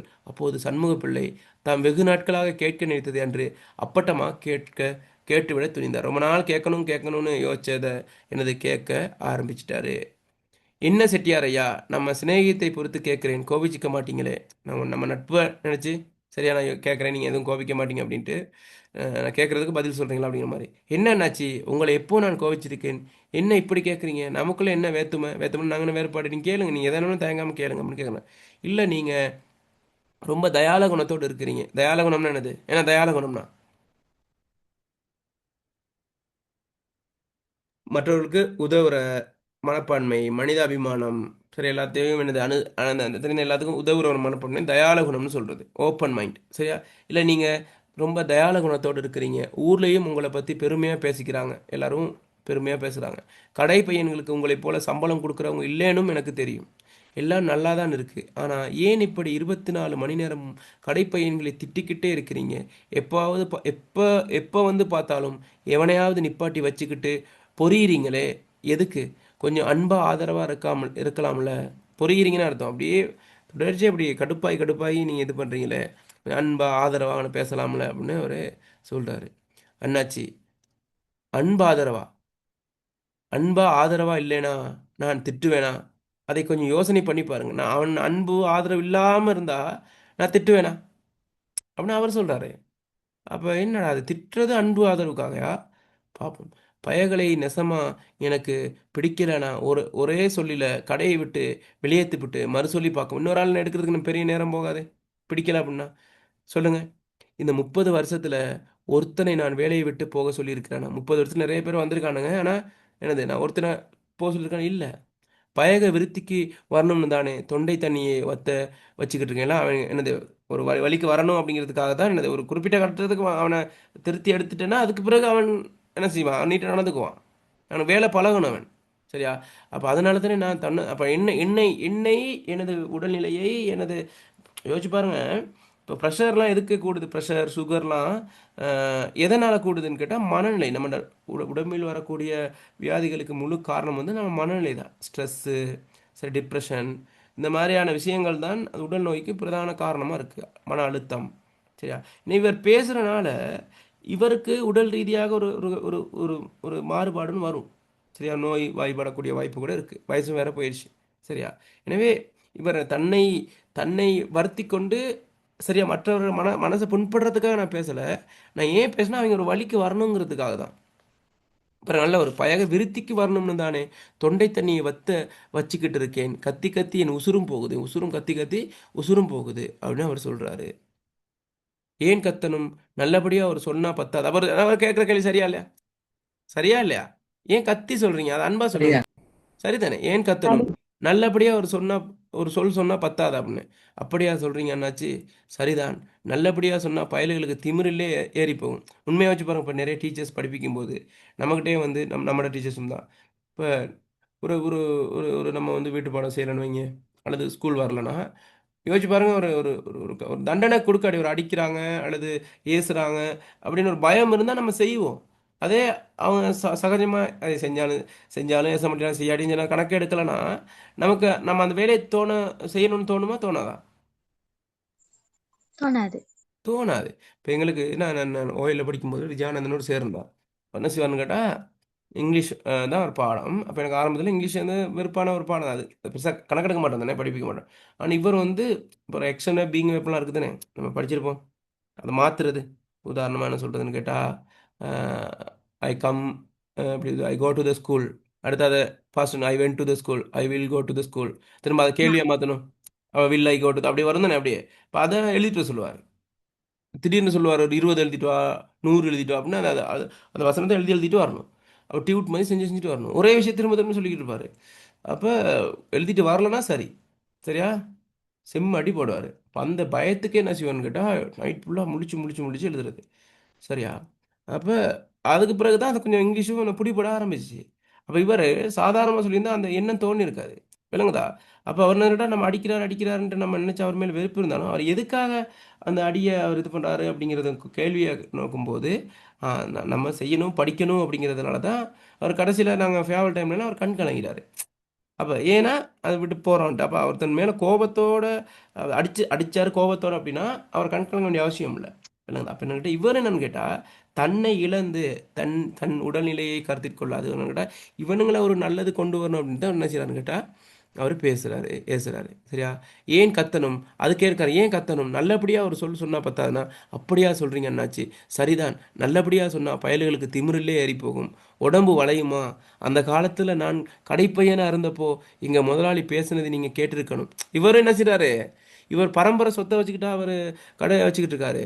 அவங்க அப்பா அவருடைய சொத்தையை அவர் வச்சிருக்காரு. இவர் எப்படி ஆரம்பம் எங்கே அவர் ஆரம்பிச்சிருக்காரு? இப்போ முதலாளியாக இருக்கலாம். எங்கே அவர் ஒரு சிப்பந்தியா இருந்து தான் அவர் இந்த இடத்துக்கு வந்திருக்காரு. அந்த காலத்தில் நான் கடைப்பையனாக இருந்தப்போ எங்கள் முதலாளி பேசுனதை நீங்கள் கேட்டிருக்கணும்.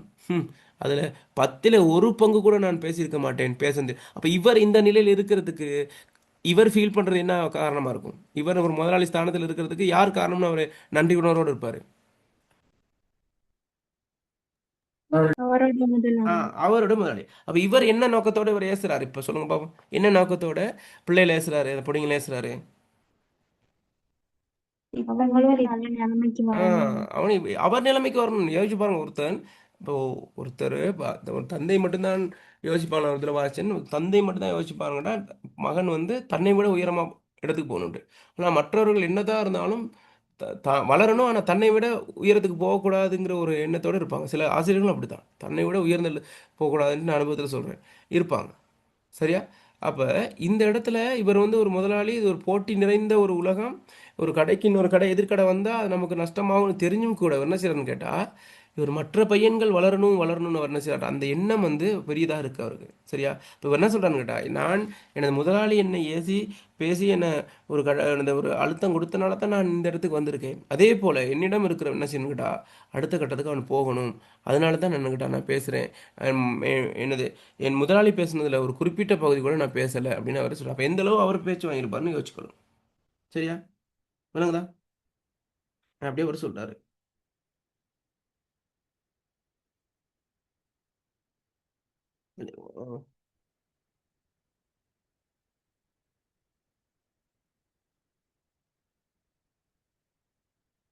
கொஞ்சம் இருங்க பிள்ளைகள், ஒரு நிமிஷம் இருங்க.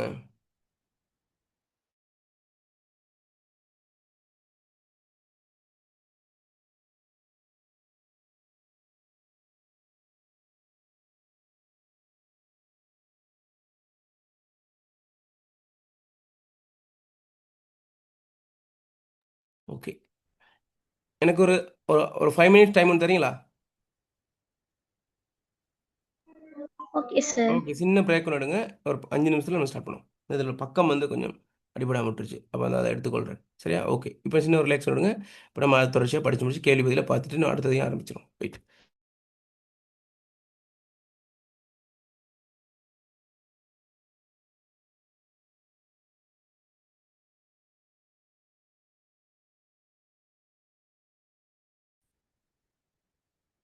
அப்பேற்பட்ட முதலாளியா அவர் என்னங்கிறீங்க?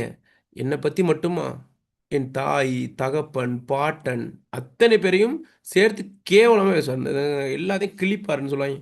கிள்ளி கிள்ளி கிழிப்பார். சரியா? என்ன மட்டும் இல்லை, என் தாயை பேசுவார், தகப்பனை, அது இல்லாமல் செத்த பிணத்தையும் தோண்டி பேசுவார். யார் அது? என் பாட்டன், பாட்டி எல்லாத்தையும் என்னது கேவலமாக பேசுவார். அத்தனை பேரையும் சேர்த்து கேவலமாக பேசுவார். புளுத்த நாய் குறுக்கே போகாது, நாய் கூட குறுக்க போகாது, அந்த அளவுக்கு பேசுவார். ஒரு நாள் என் மூஞ்சியில் 5 பல் கொஞ்சம் வரேன், வெயிட்.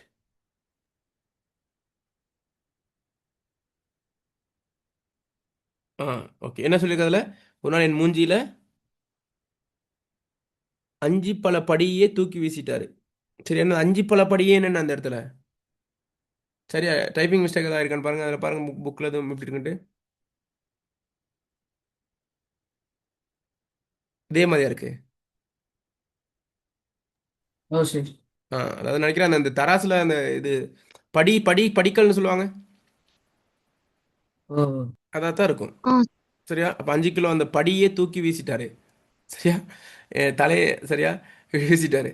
தலையை குனிஞ்சனோ தப்பிச்சனோ அப்படியெல்லாம் எனது வசைக்கு விட போய் தான் நானும். அப்புறம் என்ன சொல்கிறாங்க, தலையை குனிஞ்சிட்டார் அவர் அப்படி வீசும்போது.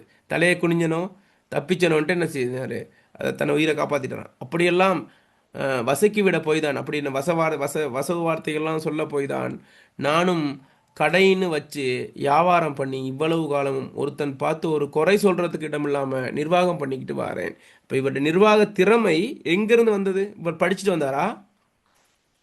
ம், முதலாளியிடம்.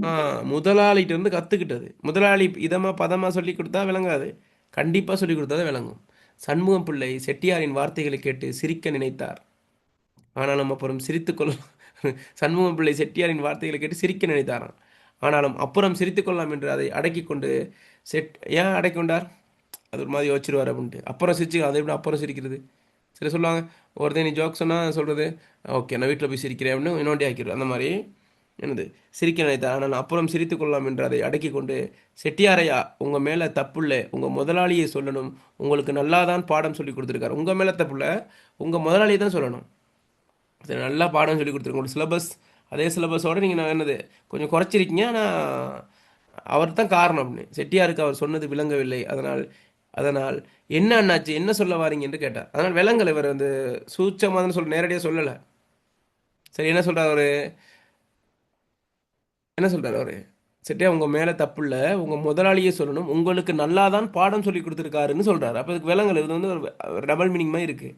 செட்டியாருக்கு அவர் சொன்னது விளங்கவில்லை. அதனால் என்ன அண்ணாச்சு, என்ன சொல்கிறீங்க என்று கேட்டார்.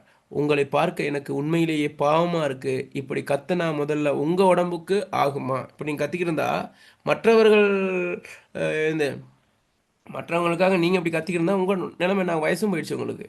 செட்டியாரும் தம் நிலை எண்ணி தாமே ஆமாம்ல. நானும் யோசிக்கிறது தான். என்ன செய்யறது? நாம் வாங்கின வரம் அப்படி ஏசுனது இவர் வந்து என்னது, அவர் வந்து ரொம்ப ஸ்ட்ரென்த், இவர் என்னது கஷ்டப்பட்டு ஒருத்தரை வளர்த்துறதுக்காக ஏசுறங்கிற மாதிரியான ஃபீல் தான் வருது. அப்போ நான் வாங்கின வரம் அப்படி அந்த சோமசுந்தரர்களின் நடுவில் ஏதாச்சும் செய்வார். சோமசுந்தரம் இதில் என்னது சின்ன ஒரு இடையில அங்கிட்டு போ இங்கிட்டு போன்னு சொல்லி செய்வார். அதுதான் சாக்குன்னு கொஞ்சம் வாயை மூடுவேன். அவர் இல்லைன்னா நான் கத்தி கத்தி மூச்சே போயிருக்கேன். அவர் மட்டும் இல்லாட்டி இல்லைன்னா நான் செத்தே போயிருப்பேன்.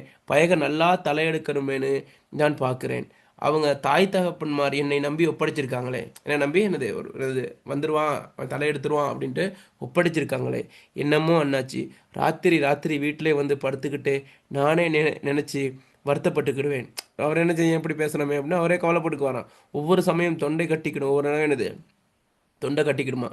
பாலிலே பனக்கல் கண்டும் மிளகும் போட்டு குடிப்பேன். என்னது அதுக்காக என்ன செய்கிறாரு, பனக்கல் கண்டும் மிளகும் போட்டு குடித்து அந்த இது பண்ணிக்கிறாராம். முதலாளின்னு ஆயிட்டோம், செய்கிறதை செய்யத்தானே வேணும். அந்த சமூகவள்ளி புண்ணியத்தில் இதுவரையிலும் உடம்புக்கு ஒன்று வந்து படுத்தில்லை. அப்போ நானும் படுத்ததில்லை, உடம்புக்கு ஒன்று வந்ததில்லை. ஆனால் நான் என்னது காரணம் வந்து அவங்களுக்காக நான் என்ன செய்கிறேன், என்னையே நான் தியாகம் பண்ணிக்கிட்டு இருக்கேன். ஆனால் அவங்களுக்கு புரிஞ்சிருக்கும், சில பேருக்கு புரியாமல் இருக்கும். வெளியில் உள்ளவங்க புதுசாக வந்தவங்களுக்கும் நான் வந்து பெரிய சிறுவர் துஷ்யோகம் செய்கிற மாதிரி தான் என்னை யோசிப்பாங்க. ஆனால் நான் என்னையே அழிச்சு கொண்டு நான் அவர் நல்லதுக்காக நான் என்ன செய்கிறேன்னு கேட்டால் பாடுபட்டுக்கிட்டு இருக்கேன்னு அவர் சொல்ல வராரு. சரியா? சரி சரி, எவ்வளவு காலம்தான் உடம்பு தாங்கும்?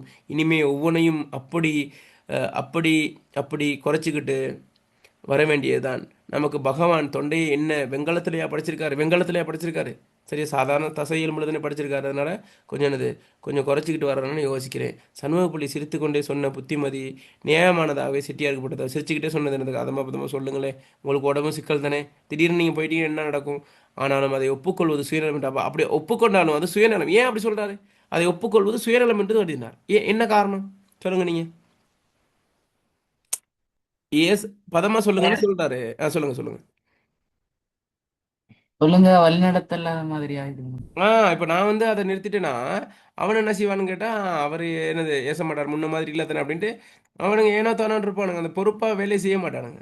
பொறுப்பாக வேலை செய்கிறது இவர் லாபத்துக்காக இல்லை, அவனுக்கு வேலையை கற்றுக்கொள்ளணுங்கிறதுக்காக தான். அதனால தான் இப்படி நிறுத்தி தன் உடல்நலத்துக்கு இந்த உடல்நலத்தை கருத்தில் கொண்டு இவர்கள் ஏசாம விட்டா இவனுங்க என்ன செய்வான்னு கேட்டால் வளர்ச்சியில் தேங்கிடுவானுங்க. அதனால் என்னது அப்படி இருக்கிறது சரிதான். ஆனால் இருந்தாலும் கூட அது சுயநலமாக போயிடும்னு அவர் என்ன செய்வார் கருதினார். விளங்குதா? ஓகே, அப்படி இருக்குது. கொஞ்சம் அப்படி இருங்க.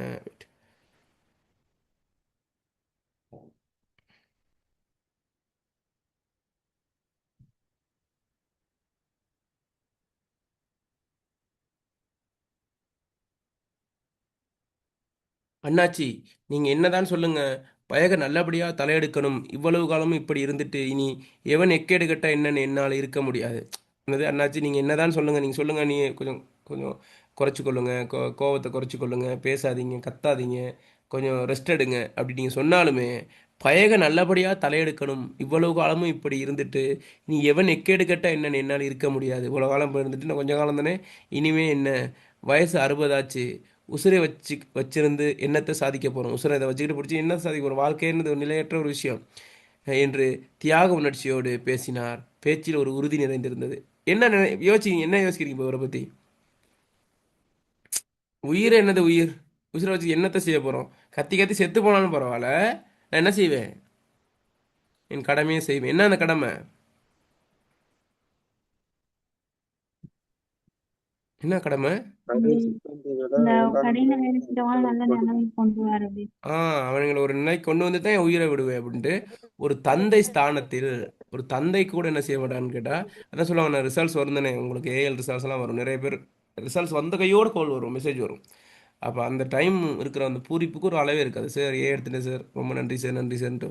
இப்போ நான் போடுற மெசேஜ் உங்களோட தந்தை கூட அவ்வளோ சந்தோஷப்பட்டுருக்க மாட்டார். உங்களோட அப்பா கூட உங்களோட ரிசல்ட்ஸை பார்த்து அவ்வளோ சந்தோஷமாக இருக்குன்ட்டு. அப்போ அந்த தந்தையை விட தாயை கூறுகிறது என்ன சொல்லுறது, தந்தை ஸ்தானத்துக்கு மேலே இந்த ஒரு ஒரு ஒரு வெற்றியை அடையும் போது தந்தை படுற அந்த இன்பத்தை விட அதிகமான ஒரு சந்தோஷத்தை ஒரு படக்கூடியவர் தான் ஒரு வெற்றி அடைஞ்சிட்டான். எனவே ஒரு ஒரு தந்தை ஸ்தானத்தில் இருந்த என்ன செய்ய ஒரு ஒரு நிலைக்குன்னா அவங்க அப்பா மாரே அந்த வறுமை தாங்க முடியாமல் தான் அவங்க நினச்சிருக்கலாம். அவன் வேலைக்கு விட்டதை விட்டுவிட்டு படிக்க வச்சிருக்கலாம். சரியா? கற்கை நன்றே கற்கை நன்றே பிச்சை புகினும் கற்கை நன்றின்னு சொல்கிறாங்க. ஆனால் தந்தையே என்ன செய்கிறாங்கட்டா இவனை வேலைக்கு அனுப்பி விடுறாங்கட்டா. அப்போ இந்த இடத்துல ஒரு சிறந்த தந்தை ஸ்தானத்தில், உண்மையான தந்தை ஸ்தானத்தில் இருக்கிறது யாரு? கதிரேசன் செட்டியார். கதிரேசன் செட்டியார் வந்து அந்த ஸ்தானத்தில் இருக்காரு. தன் உயிருக்கு என்ன நடந்தாலும் பரவாயில்ல, இவனை ஒரு இடத்துக்கு கொண்டு போகணுன்ட்டு. அப்போ அப்படியே அவர் சரியா? ஓகே. அப்போ அந்த பாருங்க, என்று தியாக உணர்ச்சியோடு பேசினார். பேச்சில் ஒரு உறுதி நிறைந்தது. என்ன உறுதி அப்படின்னா, அவனுங்கள ஒரு ஒரு கட்டத்துக்கு அவர் தலையெடுக்க வச்சிருவேன். சண்முக பிள்ளையாரை பார்த்து, அப்படின்னா நித்தியப்படி அர்ச்சனை நடக்கும்னு தான் சொல்லுங்க என்று சொல்லிவிட்டு உறக்க சிரித்தார். அப்போ நித்தியப்படி நித்திய பூசை நைமித்திய பூசை இருக்கு. நித்திய பூசைனா அந்த 6 கால பூசை தொடர்ச்சி நடக்கிறது. அப்போ அவர் சொல்கிறாருங்கடா, அப்போ சண்முகன் அதை பார்த்து, அப்படின்னா நித்தியப்படி அர்ச்சனை நடக்கும்னு தான் சொல்லுங்க என்று சொல்லிவிட்டு உறக்கச்சித்தன். என்ன என்ன அப்படின்னா என்ன என்ன அர்த்தம்? தொடர்ந்து இனி தொடர்ந்து அடுத்த நாளும் வருவானுங்க. என்னடா கோயிலுக்கு போனீங்களே, என்ன நடந்துச்சு, அங்கே போய் பிள்ளைகளை பார்த்து சிரிச்சுக்கிட்டு இருந்தீங்களா அப்படின்னு வர என்னது கம்ப்ளைண்ட் வந்துச்சுன்னு ஆரம்பிச்சிருவார் அவர். சரியா? செட்டியார் அவருடைய சிரிப்பை பார்த்து மிகவும் மனம் நொந்து கொண்டு, சரி இவருக்கு அவர் அப்செட் ஆயிடுச்சு. இவ்வளோ காலம் மற்றவங்களை அப்செட் படுத்தி தான் இவருக்கு பழக்கம். திடீர்னு என்னாச்சு, இவரே அப்செட் ஆகிட்டாரு. பாஸே கன்ஃபியூஸ் ஆகிட்டாருங்கிற மாதிரி செட்டியார் அவருடைய சிரிப்பை பார்த்து மிகவும் மனம் நொந்து கொண்டு, என்னமோ என்னாச்சு, உங்களுக்கு சிரிப்பாக இருக்குது பாருங்கள், இப்போது உங்ககிட்ட சரியாக கூட பேச முடியலை, தொண்டை வலிக்குது, நான் பிறந்த வேலை என்று அலமாட்டாத குறையாக சொல்லி அப்படி நடந்தா. விளங்குதா? பாருங்கள், எனக்கு இப்போ கூட தொண்டை வலிக்குது அப்படின்னு நீங்கள் நக்கலாக பேசுனீங்கன்னா அப்படிங்கிற மாதிரி என்ன செய்கிறாரு அவர் அந்த கதையை முடிச்சுட்டு, எனது என்று அலமாட்டாத அலன்னு தோணுது, நான் அலமாட்டாத குறையாக சொல்லியபடி நடந்தார். இப்போவும் எனக்கு எனது சரியாக கூட அவங்கள்ட்ட பேச முடியல, ஏன்னா தொண்டை வலிக்குன்னா காலையிலேருந்து அவன்கிட்ட கத்தி கத்தி எனக்கு இப்படி ஆயிடுச்சு அப்படிங்கிற மாதிரியான ஒரு விஷயத்தை அவர் சொல்லி முடிக்கிறார். சரியா? எனவே அழகாக என்னென்னா ஒரு முற்று பெறும் இந்த தியாகம் என்கின்ற சிறுகதை. சரி, அப்போ தியாகம் அப்படிங்கிறது கேட்டால், தியாகம் அப்படிங்கிறது இங்கிலீஷில் என்ன சொல்கிறது? ஆங்கிலத்தில் தியாகம்ங்கிறதுக்கு என்ன சொல்கிறது? சாக்ரிஃபைஸ். சாக்ரிஃபைஸ் பண்ணுறதுன்னா, அதாவது என்ன சொல்கிறதுன்னு கேட்டால், ஒரு ஒன்றுக்காக தன் நலனை விட்டு கொடுத்து மற்றொரு நலனுக்காக வாழ்கிறது தான் இந்த தியாகம்னு சொல்கிறது. இப்போ இந்த விஜய் கூட கட்டத்தில் இப்போ முதலமைச்சராக வந்தால் அவர் சொல்கிறார், 200 கோடியை நான் திராய்த்திய ஒரு படத்துக்கு நான் இவ்வளோ 200 கோடி 300 கோடி அப்படி தான் என்னது, நான் இருந்தால் அந்த ஃபீல்டில் இருந்தால் என்னால் ஒரு வருஷத்துக்கு சம்பாதிக்க முடியும், ஆனால் இதெல்லாம் விட்டுட்டு தான் நான் வரேன் அப்படின்னு அவர் சொல்கிறாரு. அதுவும் விமர்சன பார்வையில் சொல்லப்படுது. ஓகே, அதை விடுவோம். அதனால ஒன்றுக்காக ஒன்று விட்டு கொடுத்துட்டு வர்றது. சரியா? அந்த மாதிரி இவர் என்ன செய்யறார், தன் உடல்நிலையே விட்டு இவர் என்ன செய்யறாருன்னு கேட்டால், இவர்களை தலையெடுக்க வைக்க வேண்டும் என்கின்ற ஒரு குறுகிய வாழ்க்கை, இந்த குறுகிய வாழ்க்கைக்குள்ளே இன்னொரு ஒரு தலைமுறையை உருவாக்கிட்டு போகணுங்கிறதுல ஒரு உறுதியாக அவர் இருக்கார். எனவே தான் இந்த சிறுகதைக்கு தியாகம் என்கின்ற என்னது தலைப்பு அவர் வச்சிருக்காருன்னு தெரியல. சரி, கூனா அழகிரிசாமியோட கதை இன்னொன்று வாட்சேன், பொம்மைன்னு ஒரு சிறு நான் வாட்சேன், புக் ஒன்று வாங்கினேன். நம்ம ஃபோட்டோ அனுப்பிடுவோம் உங்களுக்கு, பெரிய சிறுகதை புத்தகம் இல்லை அவர்கிட்ட, கூனா அழகிரிசாமி. அப்போ அவரெல்லாம் வாசிக்கணும். நம்ம என்ன செய்வோம், இதோடு நிறுத்திடுவோம். சிலபஸில் இருக்கக்கூடிய தியாகம், நெருக்கடி, இலக்கு வயது 13 நம்ம வாசிப்பு நின்றக்கூடாது. சரியா? அதை நீங்கள் அடுத்து எந்த துறைக்கு போனாலும் சரி, நீங்கள் அடுத்த எந்த துறைக்கு போனாலுமே பிள்ளைகள் தொழில் ரீதியாக நம்ம வாசிப்பை வந்து பழக்கமாக வச்சுக்கணும். இலக்கியத்தை என்னது அது நம்ம வாழ்க்கையோட முன்னே நம்மளோட வாழ்க்கையை கொண்டு நடத்துறது ஒரு இலகுவாக இருக்கும். ஏன்னா வாழ்க்கை தான் அந்த இலக்கியம்ங்கிறது. அப்போ இவர் சிறப்பாக அந்த மொழிநடை சிறப்பான ஒரு எளிமையான முறையில் ஒரு பிரதேச வழக்கை பயன்படுத்தி ஒரு சாதாரண நிகழ்வை சிறப்பான முறையில் நின்றால் அந்த கூன அழகிரிசாமி நம்ம மனக்கண் முன்ன நிறுத்திட்டார். சரி, எனவே இந்த சிறுகதையின் வெற்றி இதுதான். சொல்லுவாங்க, ஒரு வாசகனுக்கு ஒரு ஒரு எழுத்தாளனுக்கு நம்ம செய்யக்கூடிய மிகப்பெரிய துரோகம் என்னன்னு கேட்டால், அவர் எழுதிய எழுத்துக்களை வாசிக்காமல் இருப்பது தான். சரியா? என்ன மனசிலும் நிறைய இப்போ ஜெயகாந்தனாக இருக்கலாம், ஜெயமோகனாக இருக்கலாம், கூன அழகிரிசாமியாக இருக்கலாம். சரியா? இப்படி ஏகப்பட்ட எழுத்தாளர்கள் கொட்டி கிடக்காங்க நம்மளோட தமிழ் இலக்கியத்தில். ஆனால் என்னது, நூலகத்தில் அமைதியாக உறங்கி கொண்டிருக்க அந்த புத்தகங்கள் நம்ம என்ன செய்யணும் கேட்டால், வாட்சி பாருங்கள், அந்த இன்ட்ரெஸ்ட் ஒன்று உங்களுக்கு வரும். எனக்குன்னா இப்போ நேரம் இல்லை, நாங்கள் ஃபீல் பண்ணுறது அனியா வாசிக்க டைம் இல்லைன்ட்டு. ஆனால் அவ்வளோ விருப்பம் அந்த வாசிப்புக்கு. நிறைய நாவெல்லாம் அந்த கொரோனா டைம்லாம் ஒரு 6-7 நாவல்கள் வாசி முடிச்சேன். சரியா? அந்த அளவுக்கு நீங்கள் என்னன்னு இது நீங்கள் வாரீங்க செமினாருக்கு, அதோட அப்படி போயிடாமல் ஏழோட கண்டாமல் வாசிங்க. பாருங்கள், ஒரு மனதுக்கு ஏதோ ஒரு வித்தியாசமான ஒரு உணர்வை அதை ஏற்படுத்தும். சரி, ஓகே. அந்த அடிப்படையில் நம்ம என்ன கேட்டால், தியாகம் என்கின்ற சிறுகதையை நம்ம படித்து முடிச்சிருக்கோம் பிள்ளைகள். எப்படி உங்களுக்கு ஒரு திருப்தி ஒன்று வந்துச்சா? ஒரு சிறுகதையை படித்தது, இந்த கேள்வி வந்தால் அணுகலாம்ங்கிற ஒரு ஒரு எண்ணம் வந்திருக்கா? ஓகே. அப்போ நம்ம நேரடியாக இப்போ என்ன செய்ய போகிறோம் அப்படின்னு கேட்டால், கேள்வி பதில கொஞ்சம் பார்ப்போம். சரி, இது வந்து ஒரு ஒரு கைடில் உள்ளது தான். அப்படியே நான் உங்களுக்கு அந்த கைடில் உள்ளது ஏன் நம்ம போட்டேன்னு கேட்டு டைப் பண்ணி போடலாம், பிரச்சனை இல்லை. நான் ஒரே விஷயம் தான். சரியா? இதில் அந்த கைடுக்கு ஏற்ற மாதிரி தானே உங்களுக்கு அந்த விடையை எதிர்பார்ப்பாங்க. அதனால் நேரடியாக அதே நான் ஃபோட்டோ எடுத்து உங்களுக்கு இது பிடிஎஃபாக ஆக்கி வச்சுங்க, உங்களுக்கு போடுறேன். இதை கொஞ்சம் நோட் பண்ணிவிட்டு அதை பந்தி அமைப்பு எழுதுனா போதும். சரியா? ஓகே. அது அடிப்படையில் பாருங்கள். இப்போ கேள்வி கேட்கலாம், தியாகம் என்ற சிறுதியில் பெறும் பாத்திரங்கள் அப்படி கேட்க மாட்டாங்க. பாத்திரங்கள் யாவினும் உங்களுக்கு விளங்குறதுக்காக கதிரேசன் செட்டியார் பிரதான பாத்திரம், சோமசுந்தர பிள்ளை துணை பாத்திரம், சண்முக பிள்ளை துணை பாத்திரம், சிப்பந்திகள் ஏனைய பாத்திரங்கள். சரியா? அதன் அடிப்படையில் பாத்திரங்களது குணப்பண்புகளை விளக்குக அப்படிங்கும்போது பாருங்க, கதிரேசன் செட்டியார். சரியா? தியாக மன உணர்வுடையவராக காணப்படுறாரு, கண்டிப்போடு கலந்த கரிசனை உடையவராக காணப்படுறாரு, நேரம் தவறாமல் தனது நாளாந்த செயற்பாடுகளை மேற்கொள்பவராக காணப்படுறாரு. இது இப்படி பாயிண்ட்ஸ் ஃபார்மில் எழுதுறதுல பந்தி அமைப்பில் தான் எழுதணும். படிச்சுட்டு உங்களுக்கு ஈஸியாக வழங்குது. கடைசி பந்திகளுடைய எதிர்காலம் பற்றியதாகவே அவர் தியாக உணர்வு காணப்படுகிறது.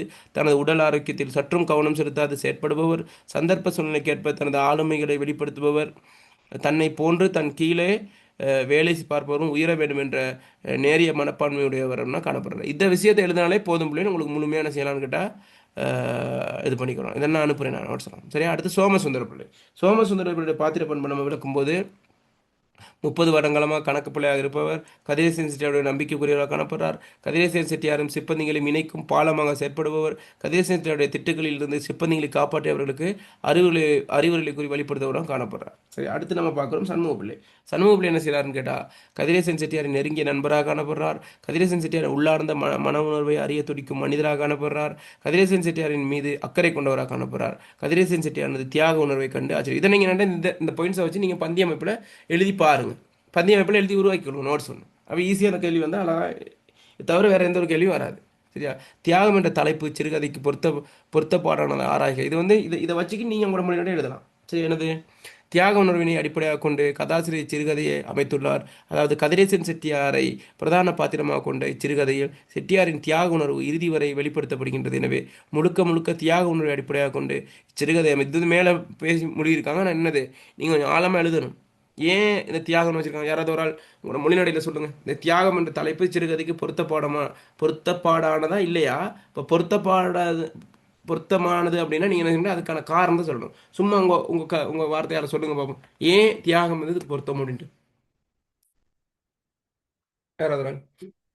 அவர் அந்த கடைசி நீங்கள் நல்லா வரணுங்கிறதுக்காக தன்னுடைய அந்த உடல் நலத்தை கூட பொருட்படுத்தாம அவங்களுக்காக தன்னோட வாழ்க்கையே தியாகம் செய்றாரு. ஓகே. இன்னொரு ஆள் இன்னும் கொஞ்சம் அதை கொஞ்சம் மாடிஃபை பண்ணி சொல்லுங்க போகும்.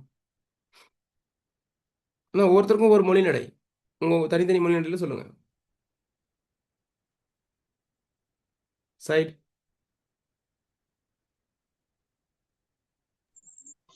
உரையாடல் மூலமா பையன்களின் முன்னேற்றத்துக்காக தனது நலத்தையும் புலப்படுத்தாது தனது நலனை தியாகம் செய்து வாழ்பவர் என்ற உண்மை புலப்படுத்தப்படுகின்றது. அப்போதுதான் செட்டியார் அன்புள்ளமும் தியாகமும் முழுமையாக செட்டியார வெளிப்படுத்தப்படுகிறது. அதாவது தான் தான் ஒரு ஒரு கூலியாக இருந்து சிப்பந்தியாக இருந்து அந்த நிலைக்கு வந்ததுக்கான காரணம் தனது முதலாளி தன்னை இவ்வாறு திட்டி வசைமொழிகளை பேசி ஒரு குறிப்பிட்ட ஒரு ஆளுமையாக மாற்றியது. எனவே தன்னை போன்றே தனக்கு கீழ் இருக்கக்கூடிய சிப்பந்திகளும் அந்த நிலைக்கு வர வேண்டும் என்பதற்காக அவர் மனதளவில் அவர் மீது அன்பும் அக்கறையும் வைத்துக்கொண்டு வார்த்தை அளவில் மட்டும் அவர்களை வசைப்பாடுவதற்கு காரணம் அவர் மீது வெறுப்பு அல்ல, அவர் மீதுள்ள அன்பும் அவர்கள் வாழ்வில் வளம் பெற வேண்டும் என்கின்ற நினைப்பும் தான் இருக்கின்றது.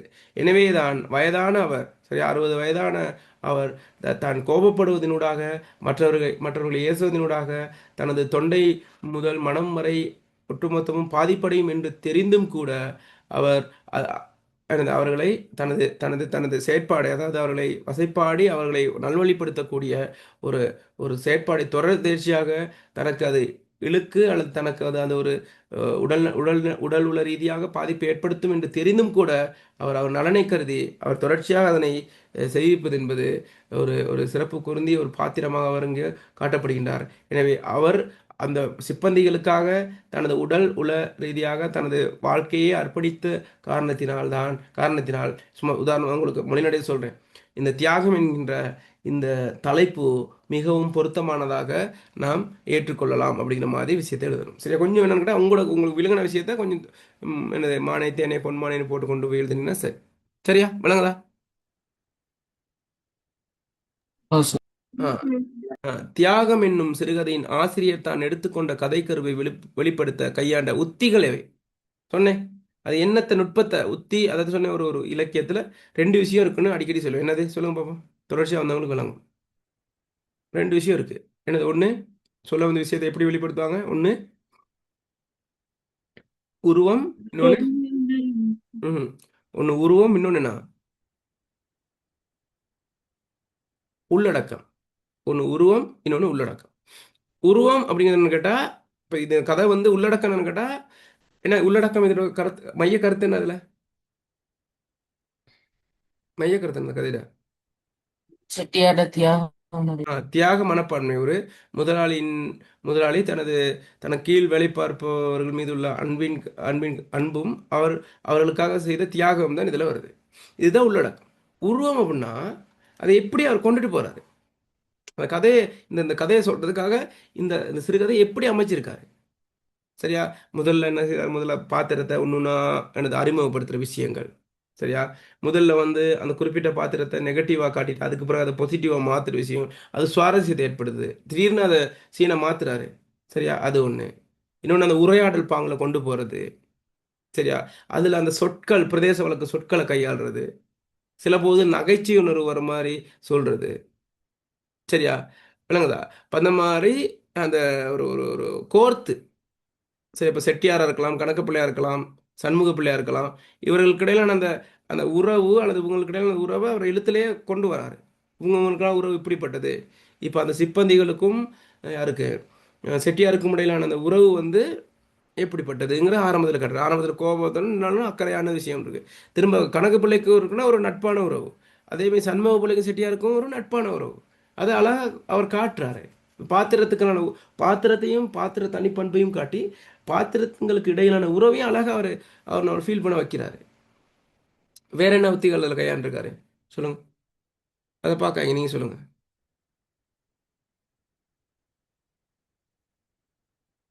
ம்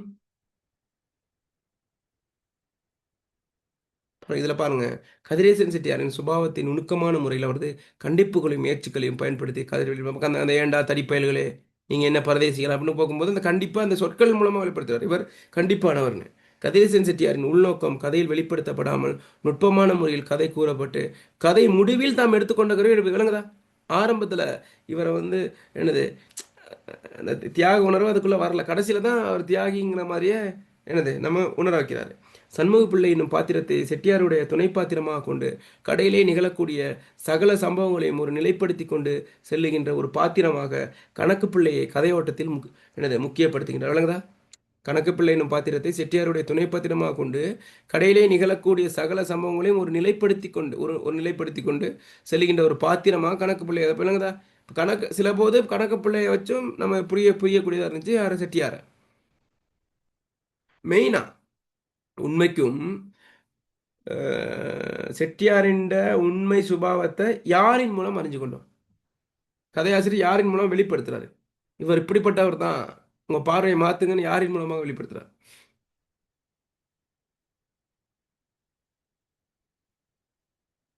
எந்த பாத்திரத்தை வந்து சொல்லுது? இவர் இவர் சண்முகப்பிள்ளை. சண்முக பிள்ளை ரொம்ப முக்கியமான பாத்திரம். கடைசியில் வந்தாலும் என்னது சிறப்பாக அவரோட பாத்திரத்தை சிறப்பான முறையில் அவர் இது பண்ணியிருக்காரு. தலைப்புக்கு பொருத்தமான முறையில் கள பொருத்தப்பாட்டை அமைத்து தியாக உணர்வுகளை வெளிப்படுத்தியிருக்கிறார். விளங்குதா? தியாக உணர்வை வந்து வெளிப்படுத்தி இதெல்லாம் வந்து ஆசிரியர் எடுத்துக்கொண்ட கதைக்குறவை எப்படி வெளிப்படுத்தியிருக்காருங்கிற விஷயத்தை நம்ம பார்க்கணும். சரியா? ஓகே. அப்படியே நம்ம போனோம்னா கதாசிரியர் மொழிநடையை பொறுத்தவரையில் தமிழ்நாட்டிற்கு பரிச்சயமான பேச்சு வழக்கையும் புறமொழி சொற்பிரயோகங்களையும் பயன்படுத்தியுள்ளார். சிறு சிறு வாக்கியங்களை சிறு உரையாடற்பாங்கு, யதார்த்தமான கதைக்கரு, வியப்பான கதை முடிவு, உளவியல் ரீதியான குணப்பண்பு என்பவற்றினூடாக சிறுகதையை வளப்படுத்தியுள்ளார். அதை விளங்கப்படுத்தணுமா? சிறு சிறு வாக்கியங்கள் வருது, கஷ்டப்படல நம்ம. சிறு சிறு உரையாடல்கள், அடுத்து யதார்த்தமான கதைக்கரு, வியப்பான கதை முடிவுனா அது இப்படிப்பட்ட முடிவை கொண்டிருக்காங்கன்ட்டு, உளவியல் ரீதியான குணப்பண்பு. சரி, சில படங்கள் வந்து அடுத்த சீன் இப்படி இருக்கும்னு நம்ம கெஸ் பண்ணிடலாம். அது சிறப்பான படம் இல்லை. அடுத்த சீன் எப்படி இருக்குமோ என்ன நடக்குமோங்கிற ஒரு கேள்வி தோன்றதான் இதில் பாருங்க ட்விஸ்ட்டு கடைசியில் தான் விளங்குது. சரியா? ஓகே. அடுத்து தியாகம் என்னும் சிறுகதையின் நகர்வில் சோமசுந்தர பிள்ளை என்னும் பாத்திரத்தின் பங்களிப்பு. அது ஒரு ஆள் வாசிங்க. சோமசுந்தர பிள்ளை என்று பாத்திர பங்களிப்பை சொல்லுங்க பாவம். நகர்வில் சோமசுந்தர பிள்ளை என்னும் பாத்திரத்தின் பங்களிப்பு எப்படி? கடையை 30 வருட காலமாக வழி நடத்துபவர். ம் சிப்பந்திகளுக்கும் செட்டியாருக்கும் இடையில் ஏற்படும் முரண்பாடுகளை தீர்த்து வைத்து தொடர்ச்சியான செயற்பாடுகளுக்கு வழியமைத்து கொடுப்பவர். ம் சிப்பந்திகளுடைய தவறுகளை சுட்டிக்காட்டி அவர்களை நல்வழிப்படுத்துபவர். ம் கதிரேசன் செட்டியாருடைய தியாக உணர்வுக்கு மதிப்பளித்து தியாக உணர்வை வடிவமைக்கும் ஒரு பாத்திரம். ம் நேர்மையான மனிதர்களாக வாழ வேண்டும் என்பதற்காக எடுத்துக்காட்டாக விளங்கும் ஒரு பாத்திரம். ம் இதை வச்சு எழுதலாம் எழுதலாதா? எழுதலாம் சார். ஓகே. கதிரேசன் செட்டியாருடைய தியாக உணர்வு எவ்வாறு வெளிப்படுத்தப்படுகின்றது? இது இது திரும்ப இருக்க நம்ம பார்க்குறோம். பாப்பா வாசிங்க ஒரு ஆள். தனது கடமையை நோக்கி நேரம் தவறாது நாள்தோறும் ஆ செயற்படுகின்றவர். இது கவனிங்க. இந்த பழக்கம் யார்கிட்ட இருந்து இவருக்கு வந்திருக்கும்? ரொபர்ட் முதலாளி கிட்ட முதலாளிட்ட இருந்து. இப்ப இதே பழக்கம் யாருக்கு இருக்கணும்னு அவர் யோசிக்கிறாரு? கடை சிப்பந்தி அதுதான் அவருடைய எண்ணமே. தன்னை மாதிரி ஒரு என்ன சொல்றது ரூல்ஸ் அண்ட் ரெகுலேஷன் நடக்கக்கூடியவரை அவனை மாற்றணும். அடுத்து கடையிலே சென்று அமர்ந்து விட்டால் கடையில் உட்கார்ந்து இருக்கும் வரையும் எக்காரணத்தை கொண்டும் வாடிக்கையாளர்களோ நண்பர்களோ வந்தாலும் தன் முகபாவத்தை மாற்றாது தனது காரியங்களை நிறைவேற்றி விடுவார். இதன் மூலம் கடமை உணர்வு தவறாத ஒரு மனிதனாக கதிரேசன் செட்டியாரை கதாசிரியர் சித்தரிக்கிறார். இல்லைங்களா? இப்போ இவருக்கு என்னன்னு கேட்டால் அவர் அந்த நஷ்டம் அடையக்கூடாது தொழிலில். அதனால யார் யார்கிட்ட எப்படி எப்படி இருக்கணும் எப்படி எப்படி இருக்கணும் அவங்கள்ட்ட என்னது சகஜமாக பழகுறது சரி. இப்போ இவர்கிட்ட யார் நம்ம கடைசியாக வரார் யார்? கடைசியாக ஒரு பாத்திரம் வர்றது சண்முக பிள்ளைனா சண்முக பிள்ளைகிட்ட பழகுற மாதிரி வாடிக்கையாளரோட பழகலுமா? இல்ல சார். இயலாது. சண்முக பிள்ளை தான். வாடிக்கையாளருக்கு ஒவ்வொரு விதமாக வருவாங்க. எல்லாத்தையும் ஒரே விதமாக பழகலாது. சரியா?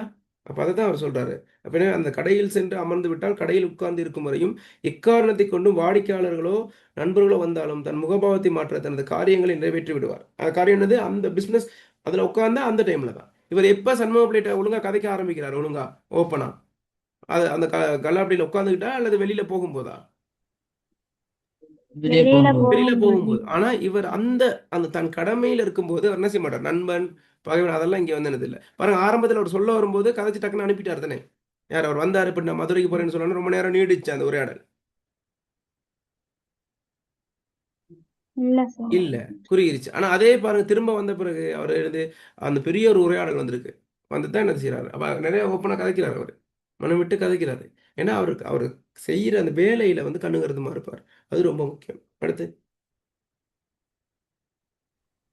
செட்டியாரின் நண்பர் சண்முகப்பிள்ளையின் உள்ளத்தில் நீண்ட நாளாக இருந்த சந்தேகத்தின் அடிப்படையில் அவருடனான உரையாடலின் ஊடாகவே செட்டியாருடைய முழுமையான தியாக உணர்வு வெளிக்கொணரப்படுகின்றது. Very good. அடுத்து சிப்பந்திகளை திட்டுவார். அவர்களை எதிர்காலத்தில் நல்ல முறையில் மாற்றியமைத்து அவர்களையும் அவர்களை நம்பியிருக்கின்ற பெற்றோருக்கு தான் பொறுப்புள்ளவர் என தான் கருதி கொண்டு கடமைகளை சரிவர செய்பவர். Very good. அடுத்து தன் வருத்தத்தையும் பொருட்டுப்படுத்தாது சிப்பந்திகளது எதிர்காலத்தை நினைத்து தன்னை தியாகம் செய்து கொள்பவர். அடுத்து தன் கடையிலே வேலை செய்யும் சிப்பந்திகளுக்கு திருமணம் போன்ற நல்ல நாட்கள் வருகின்ற போது பண உதவி, பொருட்கள் என பல சலுகைகளை செய்பவர். தன்னோடு வேலை செய்கின்ற சிப்பந்திகள் தனித்து கடை வைக்க வேண்டுமென்று விருப்பப்பட்டாலும் தானே கடையை போட்டு அவர்களின் வாழ்வை உயர்த்துவதற்காக அர்ப்பணிக்கின்ற ஒரு மனிதன். செட்டியார் தன் நண்பன் சண்முகம் பிள்ளையுடன் உரையாடும் போது அவரது உரையாடலின் ஊடாக தியாக உணர்வு வெளிப்படுத்தப்படுகிறது. இந்த 30 வருஷத்துல ஒருத்தனை நான் வேலையை விட்டு போக சொல்லியிருக்கேனோ, பயக விருத்துக்கு வரணும்னு தானே தொண்டை தண்ணி வத்த வச்சுக்கிட்டு இருக்கேன். கத்தி கத்தி என் உசுரும் போகுது. அந்த காலத்திலே நான் கடைப்பையனாக இருந்தப்போ எங்க முதலாளி பேசினதை நீங்க கேட்டிருக்கணும். அப்படியெல்லாம் வசக்கி விட போய்த்தான் நானும் கடைன்னு வச்சு வியாபாரம் பண்ணி இவ்வளவு காலமும் ஒருத்தன் பார்த்து ஒரு குறை சொல்றதுக்கு இடமில்லாம நிர்வாகம் பண்ணிக்கிட்டு வரேன்.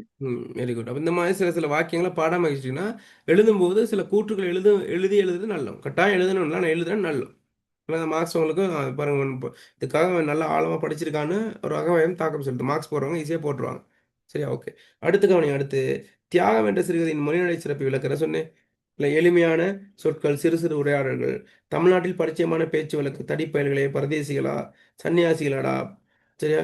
அந்த மாதிரி சொற்கள், புறமொழி பிரயோகம், சிப்பந்தி, நிசம், சமுக்காலம், அந்த மாதிரி சொற்கள், சிறு சிறு வாக்கிய அமைப்புகள், உணர்ச்சி பூர்வமான சொற்பிரயோகங்கள்லாம் அது காணப்படுது. சரியா?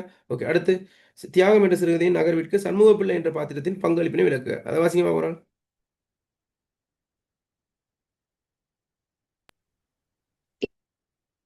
இக்கதையின் தனித்துவம் கதிரேசன் செட்டியாரின் நண்பன் சண்முகம் பிள்ளையினூடாகவே வெளிப்படுத்தப்படுகின்றது. அதாவது கதையின் இறுதியிலேயே சண்முக பிள்ளையின் மூலமாக தியாக உணர்வு வெளிப்படுத்தப்படுகிறது. கதையின் எடுத்துரைப்பு முறையாகவும் ஒரு திருப்பு முனையாகவும் இப்பாத்திரம் சித்தரிக்கப்பட்டு கதிரேசன் செட்டியாருடைய முழுமையான தியாக உணர்வை வெளிப்படுத்துகின்ற பாத்திரமாக நண்பன் சண்முக பிள்ளை இச்சிறுகதையின் அமைய பெற்றுள்ளார். ஓகே. இன்னும் நீங்கள் ஆழமாக எழுதலாம். அதை சுருக்கமாக தான் கொடுக்கப்பட்டிருக்கு. விளங்குதா? எனவே இது இந்த தியாக உணர்வு இதன் மூலம் தான் வெளிப்படுத்தப்படுதுங்கிற விஷயத்தையும் நம்ம எழுதணும். சரியா? ஓகே. அவ்வளோதான் விஷயம். ஓகே. அப்போ சிறப்பான முறை நம்ம என்ன செய்யணும்னு கேட்டால் அதை முடிச்சிட்டோம். அது மேலதிகமாக கதிரேசன் செட்டியாரின் தியாக உணர்வு, சிறுகதை பெரும் முக்கியத்துவம், ஆசிரியர் 77 இந்த மாதிரி தான் கேள்வி வரும். சரி, இப்படிப்பட்ட கேள்வி வந்தால் எப்படி வந்தாலும் சரி, இதை ஒட்டி எப்படி கேள்வி வந்தாலும் உங்களால் என்ன செய்யலாம்னு கேட்டால் தாராளமாக இந்த கேள்வியை சாய்ஸ் பண்ணலாம், எழுதலாம், முழுமையாக புள்ளி எடுத்துடலாம். சரியா? அதனால் கொஞ்சம் ஆழமாக இன்னும் 2-3 தடவை வாசிக்கொள்ளுங்க. இந்த கேள்விகளை கொஞ்சம் இது பண்ணிக்கொள்ளுங்க. இதெல்லாம் அப்போ கூத்து வந்தாலும் சரி, தியாகம் வந்தாலும் சரி, இதே போல் நெருக்கடி வந்தாலும் சரி, இப்போ ஏதோ ஒன்று தான் வரப்போகுது. வந்தது வரலாம் அல்லது வராதது வரலாம். அது நமக்கு பிரச்சனையே இல்லை. எல்லாத்தையும் சமமாக படிச்சிட்டோம்னா எது வந்தாலும் எழுதலாம்ங்கிற மனநிலைக்கு வந்தால் தான் உங்களால் என்ன செய்யலாம், கேள்வியை அணுக முடியும். ஏங்கிற ஒரு இலக்கை நோக்கி போக முடியும். சரி, அதனால தான் நம்ம ஸ்பெஷலாக ஒரு குறிப்பிட்ட பகுதி எடுத்து படித்து கொண்டிருக்கோம். சரி, அப்போ எல்லாம் முடிய உங்களுக்கு ஃபைனல் வரும்போது ஒரு பெரிய ஒரு தெளிவு வந்துடும். ஒரு நேராக ஒரு ஆரோக்கியமான மனநிலையோட எந்த ஒரு சந்தேகம் இல்லாமல் தன்னம்பிக்கையோடு நீங்கள் என்ன செய்யலாம், பரீட்சைக்கு போகக்கூடிய ஒரு வாய்ப்பை ஏற்படுத்தும். சரி, ஓகே. அந்த அடிப்படையில் நம்ம என்ன கேட்டால் இன்றைக்கி ஒன்று பார்த்தாலும் சரியா நம்ம என்னென்னா மேக்ஸிமம் சிறப்பாக பார்த்துட்டோம். சரியா? ஓகே. ஏதாவது கேள்விகள் வந்து கேட்குறக்கா?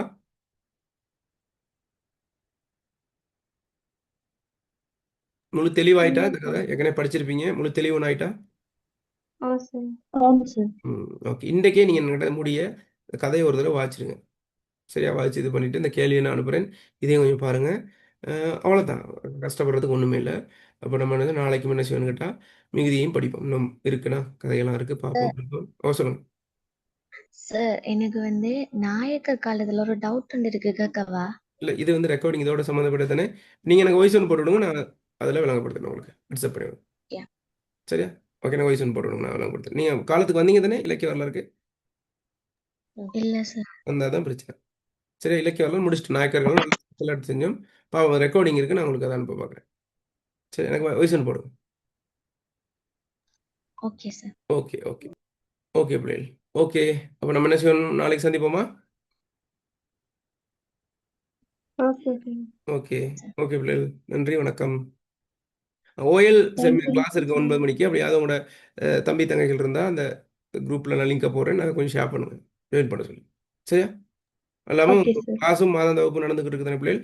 அப்படி நண்பர்கள் இருந்தால் கொஞ்சம் சொல்லுங்கள். நம்மளோட கிளாஸுக்கு ஒரு பெருந்துணையாக இருக்கும், உங்களோட பங்களிப்பு ரொம்ப முக்கியம். தொடர்ச்சி நடந்து கொண்டு இருக்கு, அதையும் சொல்லி கொஞ்சம் பரிந்துரை செய்யும். சரியா? ஓகே. நன்றி, வணக்கம். Thank you sir. ஓகே.